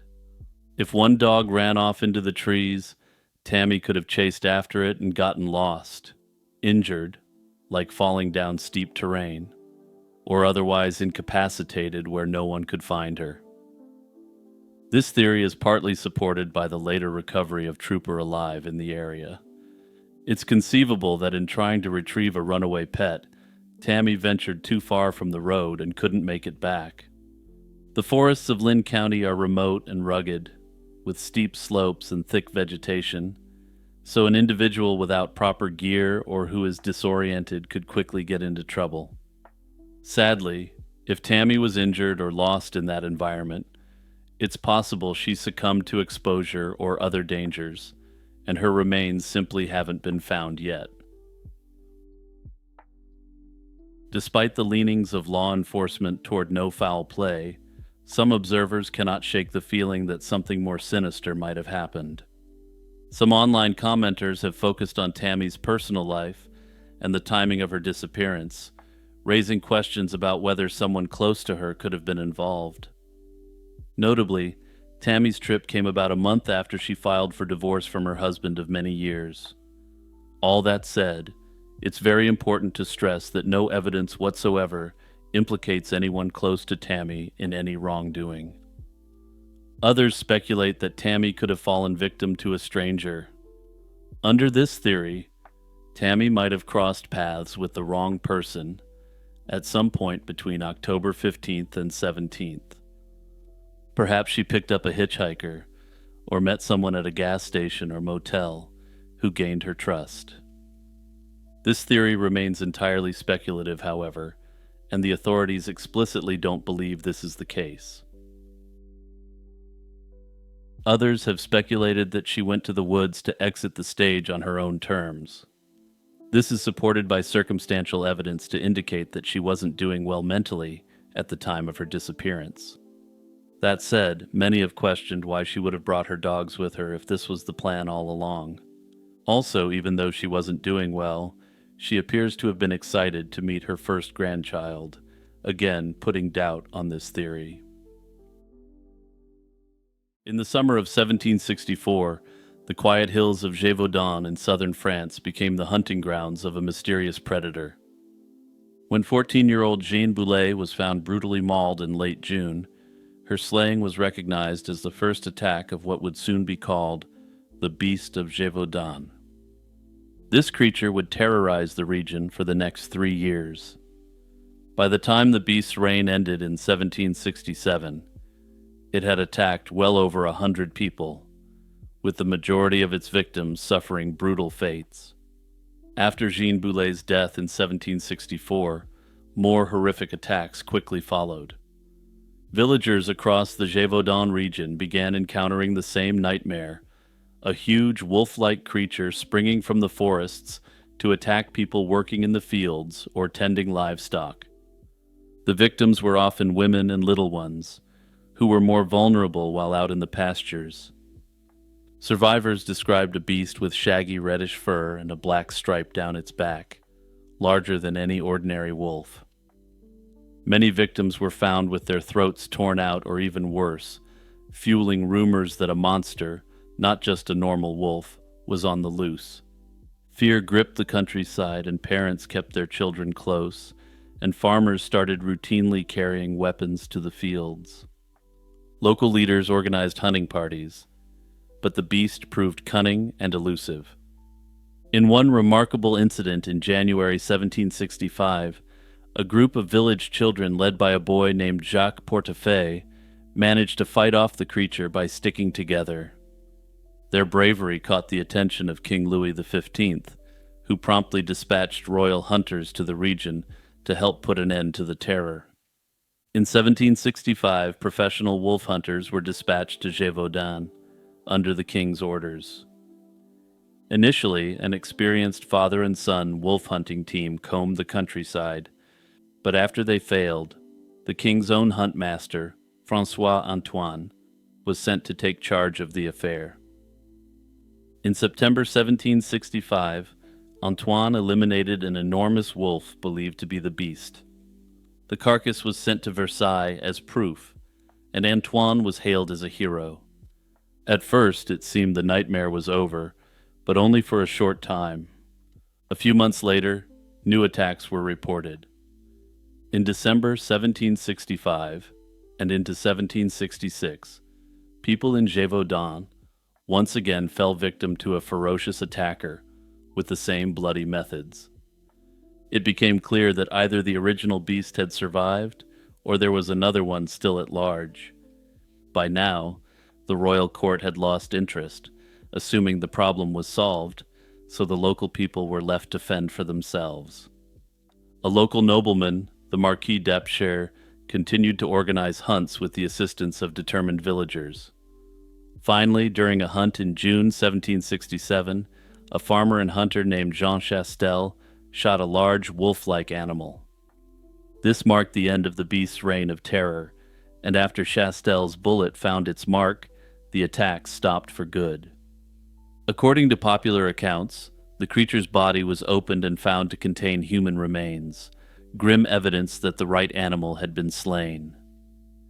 In the end, perhaps around 100 people fell to the claws and teeth of the demon wolf in the 3-year rampage, making the beast of Gévaudan one of history's deadliest animals. Even after the beast of Gévaudan was slain, the question remained: what kind of creature had it been? At the time, many locals believed it was no ordinary wolf. Some even thought a supernatural evil was at work. Eyewitness descriptions varied wildly. Some said it looked like a gigantic wolf, while others noted strange features that didn't match any known animal. Or perhaps I should say they didn't match any known local animal. These conflicting accounts only fueled more speculation, both back then and in the years since.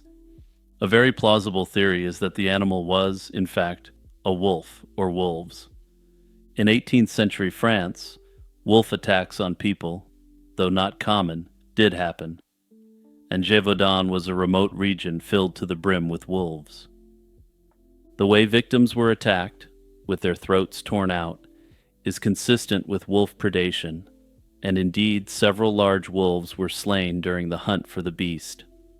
Some even speculated the beast was a wolf-dog hybrid, bred for exceptional size and ferocity, but this is essentially a variation on the wolf theory. It's also quite possible that more than one wolf was involved over the years.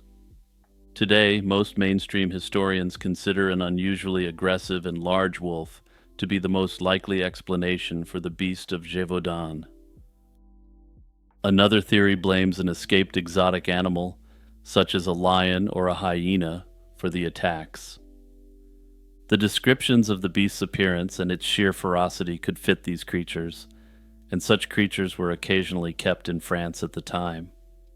A subadult male lion, for instance, might not have a full mane, and could match key details of the reports, such as the tawny color, the tufted tail, and the strength to carry off victims. Likewise, a hyena with its striped back and powerful build might explain the monster seen by witnesses, It's conceivable that a lion or hyena could have escaped from a private menagerie or traveling circus and prowled the countryside. However, there's no record of any such creature disappearing at this time, so this idea, while intriguing, remains speculative. More bizarre theories suggest human or supernatural causes. One notion was that a deranged individual used a trained animal, like a large mastiff dog decked out in full armor, to carry out the attacks. However, no evidence has ever been brought forth to indicate that any such person existed. Others truly believed the creature was a cursed being or a werewolf. Since it was never conclusively identified, the Beast of Gévaudan remains a legend, as well as a frightening historical reality. People still debate whether it was a wolf, a hybrid, or something more exotic, or perhaps disturbing. But the truth is that no one will ever be able to say the truth with certainty. In late December 2022, 56-year-old Bruce Crowley, a counselor from Malden, Massachusetts, vanished without a trace during a trip to Provincetown.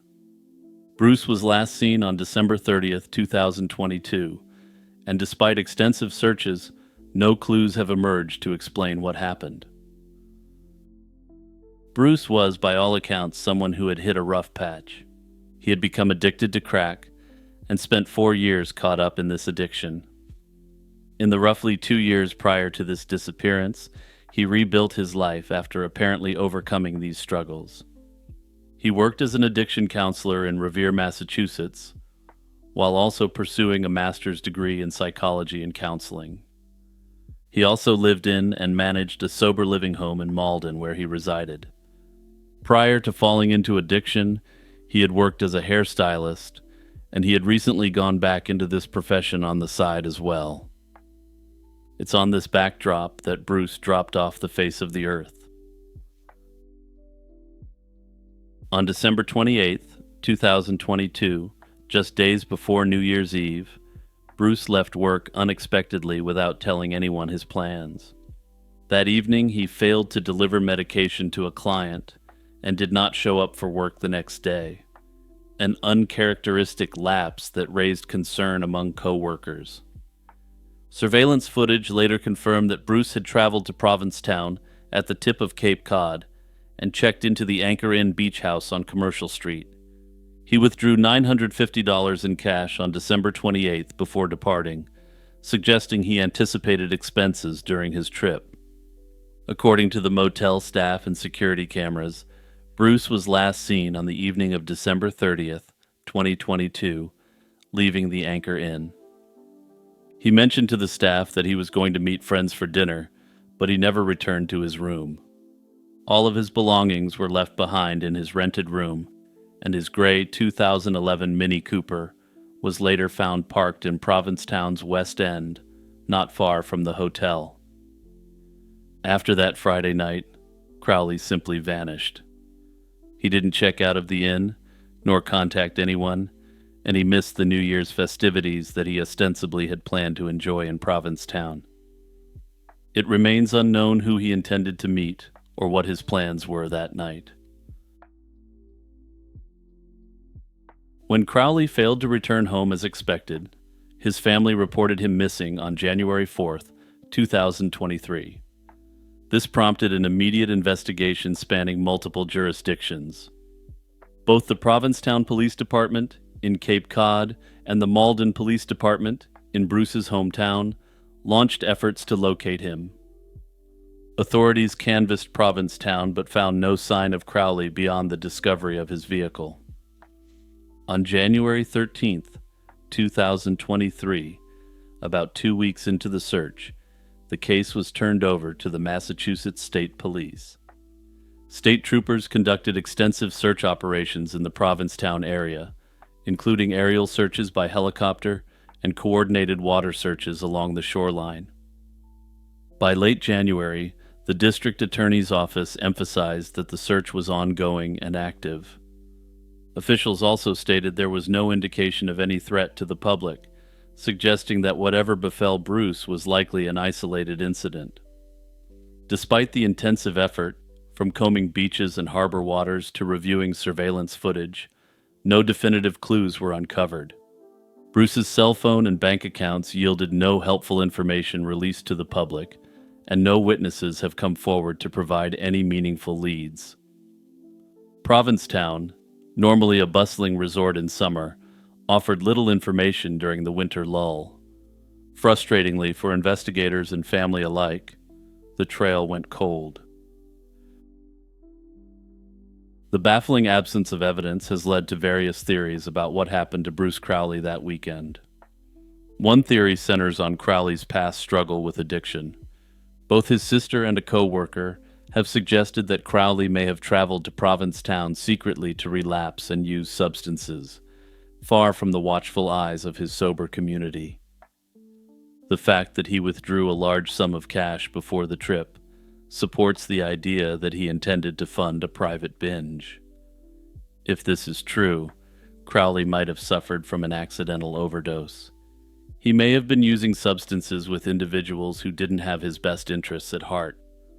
If Bruce did overdose, it's conceivable that others with him panicked and disposed of his body, or simply left him to his fate in an isolated area. Another possibility is that Crowley fell victim to foul play. Carrying a significant amount of cash and being alone in an unfamiliar town could have made him a target for robbery or violence. If he pulled out a fat wad of cash to pay for his next fix, a dealer, or perhaps more likely another junkie, may have robbed him. Finally, though his family finds it unlikely, there's the theory of a voluntary disappearance, suggesting that Bruce chose to walk away from his life. Perhaps the pressure of maintaining sobriety and his responsibilities became overwhelming, and he decided to start anew somewhere else. Notably, though, he left behind his car, which the authorities don't consider typical of a planned getaway. To this day, the fate of Bruce Crowley remains unknown, and his case is an agonizing mystery for his family and an open investigation for law enforcement. Hey everyone, it's Jimmy here, just quickly reminding you to hit that like button and share this video with your friends and family. Also remember to check out my true crime channel for solved cases, and my history channel for all sorts of historical content.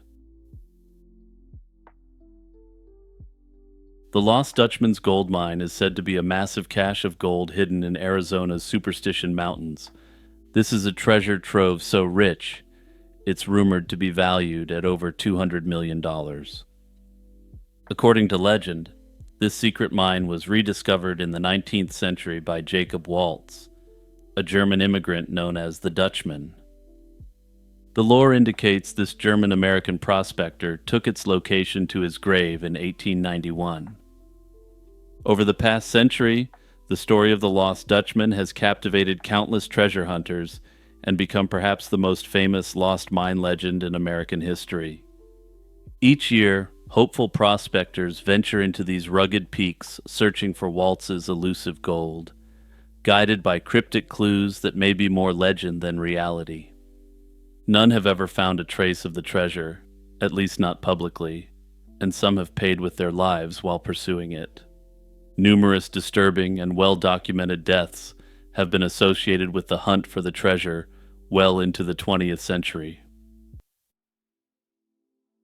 One origin story for the Lost Dutchman legend begins with the Peralta family, wealthy Mexican landowners who controlled the mountains in the region.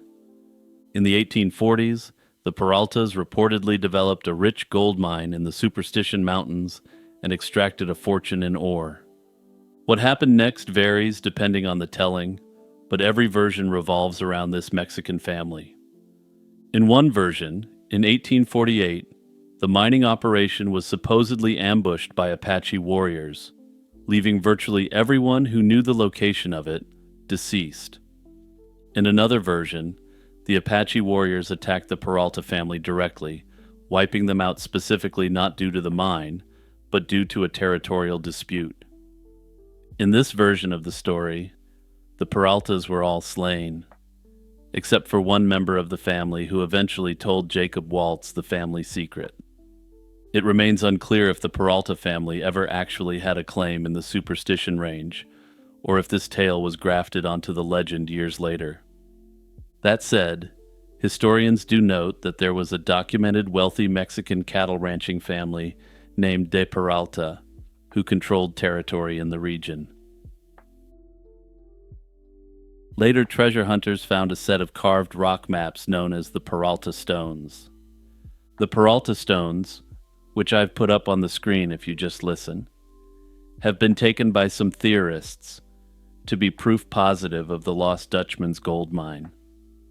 These stones are supposedly a map that was used by Jacob Waltz to find the gold mine.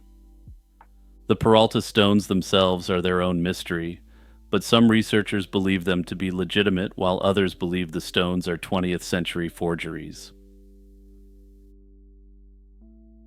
But let's get to the legend's most pivotal figure, Jacob Waltz, the Lost Dutchman himself. Waltz was a German immigrant who arrived in Arizona in the mid-19th century to prospect for gold.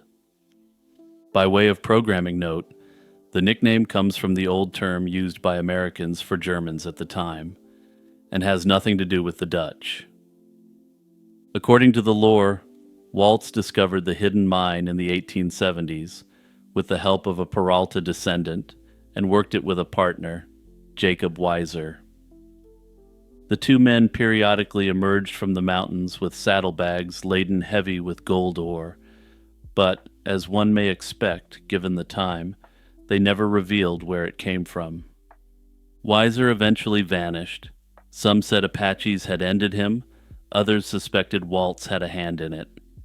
And Waltz grew secretive about the mine, and generally reclusive. In October 1891, an elderly and ailing Waltz lay on his deathbed in Phoenix, and gave his caretaker, Julia Thomas, enigmatic directions to the mine's location. Julia and others who followed Waltz's hints never managed to find the treasure, but they did recover a significant amount of gold hidden under Waltz's bed. Some have taken this as tangible proof that something was there, while others point out that Waltz was a well-known prospector regardless. For generations since the death of the Dutchman, treasure hunters have sought to grab a hold of his glistening booty. Many searchers focus around Weaver's Needle, a jagged 1,000-foot spire in the superstitions, which appears in most versions of Waltz's tale as a key landmark near the hidden mine. Explanations for why the mine has never been found, if it ever existed at all, are quite mundane. Some historians argue there was never a rich mine at all. Under this theory, they suggest Waltz either stole his ore from other mines or found a one-time cache, meaning no mother lode remains to be discovered. If he stole it, he may have simply made up the story to explain why he had significant wealth that otherwise couldn't be accounted for. Others speculate that Waltz and Weiser may have been even more sinister figures, who may have slain other prospectors and again used an ill-defined mine as a cover story. Virtually nothing is known about why these men left Germany, or their history outside the mine, leading some to speculate that they had criminal histories. That said, this is pure speculation, with no evidence whatsoever to support it. Others theorize the entrance may now be sealed or even submerged. One theory suggests the Dutchman's gold could lie under Apache Lake, an artificial lake formed by the Horse Mesa Dam. If this is the case, this would make any attempts by amateur treasure hunters to find the gold mine entirely futile. Importantly, this dam was established in the 1920s, well before the story had acquired the legendary status it currently has. It's possible then that by the time treasure hunters arrived, the gold was already long buried. Every few years, a new purported clue or decoding of an old cipher makes headlines, but each supposed discovery inevitably ends in disappointment. To date, no one has definitively confirmed the location of Jacob Waltz's mine, and its whereabouts remain an enduring mystery. Perhaps just as interesting as the gold itself is the history of the search and the dangers faced by those who have sought the Dutchman's gold. Sheer cliffs, maze-like canyons, and iron-rich rocks skew compasses and make navigation perilous. Summer temperatures in the Arizona desert regularly soar above 110 degrees Fahrenheit, while sudden storms in cooler months can bring flash floods or hypothermia-inducing cold. Water is scarce in this rugged wilderness, and cell phones often have no signal. Notably, Dutchman treasure seekers often go in unprepared, carrying too little water, wearing the wrong gear, and underestimating the terrain, mistakes that can be fatal. Some have speculated that this is because many of the people who seek the treasure aren't experienced hikers, just amateurs who've caught the treasure hunting bug. Further, many of these individuals come from parts of the country that are much more hospitable in terms of climate. For instance, getting off course for a couple hours on a hike in the Great Smokies isn't good, but generally isn't fatal. The same can't be said for an unintended detour through the Arizona desert, where a poorly provisioned hiker can die of exposure rapidly. In addition to natural hazards, the search for the lost Dutchman has a bloody history of violence, suggesting that at some point someone may have been guarding something in the area. In 1931, an amateur explorer vanished while hunting for the mine. 6 months later, his skull was found in a remote canyon with 2 holes identified as bullet wounds, and his gruesome fate made national headlines. Some speculated at the time that this explorer may have gotten a bit too close to the truth. In 1945, an author named Barry Storm claimed he narrowly escaped a sniper's bullet in the Superstitions. He speculated that this phantom shooter might have also slain the previous explorer to guard the mine's secrets. Notably, at the time, this story was treated as a sensationalistic tale designed to drum up interest in a book. Subsequent events would prove that this likely wasn't the case, and that Storm was likely actually shot at. In 1947, prospector James Cravey chartered a helicopter into the mountains to search for the treasure, believing that he had cracked the case. Several months later, his headless remains were found out in the wilderness. Throughout the 50s and 60s, several other treasure hunters were found dead in the wild. They had all been shot. Others simply never returned home, with no signs of their bodies ever found. The hunt for the mine continues to claim lives into the 21st century, with the last known treasure hunters having perished from exposure in 2010 while on the trail of the gold. After more than a century of intrigue, the truth behind the Lost Dutchman's gold mine mystery remains unsolved. No expedition has ever conclusively proven the mine's existence, yet the legend endures as one of the epic tales of the Old West. In January 2008, a 37-year-old Taiwanese woman, known publicly by her surname Liu, and her 4-year-old daughter vanished under mysterious circumstances. Notably, the mysterious events were retroactively dubbed the Taiwanese Elisa Lam case by some in the media after 2013. Miss Liu was a mother of 4 children living in Shetu Township in Changhua County in Taiwan.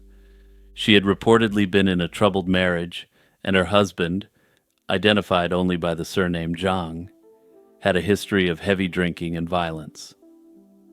In early 2008, the couple were separated, with Ms. Liu caring for the children, while Mr. Zhang provided financial support. On January 20th, 2008, after a heated argument with her husband, Miss Liu left home around nighttime with her youngest daughter, age 4, in tow. She told her eldest daughter that she would take the little girl to a relative's home for a few days, seemingly to cool off after the fight. No one could have predicted what would happen next. That same night, Miss Liu traveled about 5 miles on her scooter to the nearby town of Yuanlin with her 4-year-old. Around 8:40 p.m., Security cameras recorded her arriving at the Yuan Lin Financial Building, an 11-story building in the downtown area. Also, quick programming note, despite the name of the building, this is a mixed-use building, with the 11th floor being mostly or all residential units. She parked her scooter outside and notably left the key in the ignition as she hurried inside. The building's night manager later recalled that Miss Liu appeared disoriented and anxious when she entered. When the manager inquired about what she was doing, Miss Liu claimed she was going to visit a friend on the 11th floor. She then hurried her daughter into the elevator before the manager could intervene. The elevator's CCTV camera recorded a bizarre and unsettling scene. As the elevator ascended, Miss Liu suddenly began removing items of clothing off her and her daughter. She first took off her own red coat, then removed her daughter's coat, which was also red, and even slipped off the sandals or shoes they were wearing. Notably, Taiwanese sources indicate that red is a symbol of joy, fortune, and good luck, as well as protection. Some have speculated that the matching red jackets may have symbolized the need for good luck on a new start, but I'll come back to that point. She left these items, 2 jackets and a pair of slippers, discarded in the corner of the elevator. Upon reaching the top floor, the 11th floor she had mentioned to the manager, Miss Liu gathered her child into her arms and darted out of the elevator. She was heading toward the building's stairwell that leads to the roof. A hallway camera on the 11th floor captured the mother and daughter entering the emergency stairwell, and after that moment, they were never seen again. Crucially, no camera ever recorded them coming back down or exiting the building's lobby. By the next morning, January 21st, the building's manager discovered the abandoned clothing in the elevator. He reviewed the security footage, discovering the disturbing sequence of events from the night before. Alarmed, he contacted the police immediately to report the event. Around the same time, Miss Liu's family had realized something was very wrong. When she failed to return, her worried relatives contacted police and the media. Initially, her husband assumed Miss Liu had simply gone to her mother's house to vent her frustrations and would come home once she'd calmed down. But family members checked with Miss Liu's mother and found that she never arrived there. Fearing that Miss Liu might harm herself or the 4-year-old, the family filed missing persons reports for both of them. Dozens of officers combed the building and its surroundings through January 21st and into the following days. The search was exhaustive, and officers inspected every floor, stairwell, and room of the building which they could access without a warrant. And keep this last part in mind because this will be a factor going forward. This search included locked or seldom used areas like electrical rooms, storage spaces, and the roof water tank, a grim location that later drew comparisons to Elisa Lam's case. They also searched outside around the building's perimeter and adjacent alleyways, looking for any sign that someone might have jumped or fallen. Despite these exhaustive efforts, no trace of Miss Liu or her daughter was found. The Taiwanese media covered the case extensively in early 2008, but as months passed with no breakthroughs, coverage died down.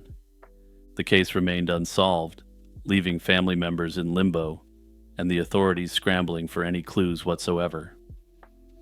In early 2013, the Elisa Lam case in Los Angeles made international headlines, and the family, noting the similarities, acted quick to get Miss Liu and her daughter back in the headlines as well. This renewed attention prompted authorities to reopen the case in 2013, albeit without new evidence emerging at that time. Despite this renewed surge in interest, no new findings were released at that time. By 2020, 12 years after the incident, Taiwanese authorities launched another review of the evidence, hoping that time or new investigative techniques may crack the case. During this reinvestigation, It was noted that the Yuanlin Financial Building didn't have cameras on every floor back in 2008, contrary to initial reports from the time. It was possible, investigators acknowledged, that Miss Liu could have walked down the stairs and exited on a lower level or through a side door not covered by surveillance. They even considered whether someone might have helped her escape by car from the building's basement garage. However, after reviewing all available footage again, police confirmed that there was no recorded image of Miss Liu or her daughter ever leaving through the main entrance. Officers also revisited Miss Liu's extended family and contacts, but found no evidence that anyone had secretly helped her or had knowledge of her plans. Notably, some have speculated that the removal of specific clothing in the elevator may have been a symbolic or ritualistic act, potentially indicating a break with their previous life. Police investigated Miss Liu's husband thoroughly in the years following the disappearance. Mr. Zhang was long considered a person of interest, not because of any direct evidence against him, but due to the domestic problems preceding the incident. He denied any involvement, claiming he thought his wife had just left temporarily. Notably, in 2023, Mr. Zhang died falling from the roof of his home, leading to significant speculation online about whether this was an accident or intentional. If it was intentional, some have speculated that this may have been an expression of guilt for either his direct or indirect involvement. Over the 17 years since Miss Liu and her daughter disappeared, a number of theories have been proposed, with investigators, experts, and amateur sleuths all weighing in. One theory is that the two may have been lured to the 11th floor by someone who intended to do them harm. One forensic expert hypothesized that the perpetrator might have tricked them into entering a private unit in the building and then slain them. He suggested this individual then removed the remains little by little until no trace of them remained. Notably, in Taiwan, dumpsters are uncommon even in large residential buildings, and this would have required removing them in garbage bags, perhaps over months. This theory of premeditated foul play accounts for the lack of bodies, but it raises more questions than it answers. For instance, there was no evidence of any violence found, and nobody reported suspicious activity or loud noises that night. This theory had generally been dismissed by the public at the time due to the lack of corroborating evidence such as surveillance footage. However, given that the police have now clarified that the surveillance coverage was less complete than first indicated, it remains a possibility. Another prevalent theory is that Miss Liu staged the incident to disappear intentionally, possibly to escape her marriage and start a new life, with the help of an accomplice. According to this scenario, the friend helped her disguise herself and the child and slip out of the building through a route not covered by cameras. The discarded jackets and shoes could have been a deliberate decoy, meant to mislead investigators.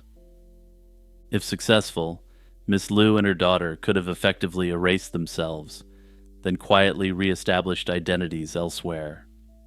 Indeed, some have speculated that they might be living under new names in another part of Taiwan or even abroad. Potentially supporting this theory is the fact that police lacked the legal grounds to search every apartment in the building. If a resident lied about knowing Miss Liu, the police couldn't easily verify that without a warrant. It's conceivable she and her daughter hid for a time in someone's unit before leaving. However, there are counterpoints. Starting a completely new life without using any identifiable documents would be extremely difficult long-term, especially with a young child. Moreover, Miss Liu left 3 of her children behind. It would be uncharacteristically cold to never contact them again if she were alive and well. While this theory is intriguing and cannot be ruled out, it remains unproven. The initial working theory of the police was that Miss Liu might have jumped off the roof, cruelly taking her daughter along with her. Yet no bodies were ever found, and it's hard to imagine a jump from an 11-story building in a busy area with no witnesses or any trace of evidence on the ground. Given the domestic discord, some have wondered if Miss Lu's husband could have been involved in her disappearance. Questions arose particularly because Mr. Zhang didn't appear overly proactive in the search, and according to reports seemed largely indifferent to her fate.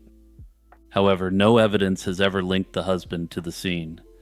Phone records from that time haven't been publicized, and no one matching Mr. Zhang's description was seen on any surveillance footage that night. By all accounts, he was at home when she left and remained there throughout the night. Some have, of course, speculated that he may have set her up as part of a broader plan, though the authorities appear to have ruled this out. While not a theory taken seriously by law enforcement, it's worth noting that the case's strangeness has led to supernatural urban legends, much like with Elisa Lam. Notably, this theory gained further traction again upon the death of Mr. Zhang, with some speculating that Miss Lu's vengeful spirit pushed him off the roof. Notably, this is a case where each theory can only partially explain the evidence as it exists. The slaying theory struggles with the lack of evidence and issues with implausibility. The planned escape theory struggles with the total absence of contact with the other children. The jumping theory struggles with the absence of bodies in a busy urban area, and the husband involvement theory simply lacks any supporting proof. As of now, the disappearance of Miss Lu and her daughter remains a haunting, unsolved mystery, and the family holds out hope both are alive and well. If she's alive, the daughter would now be in early adulthood and may not be aware of her true identity.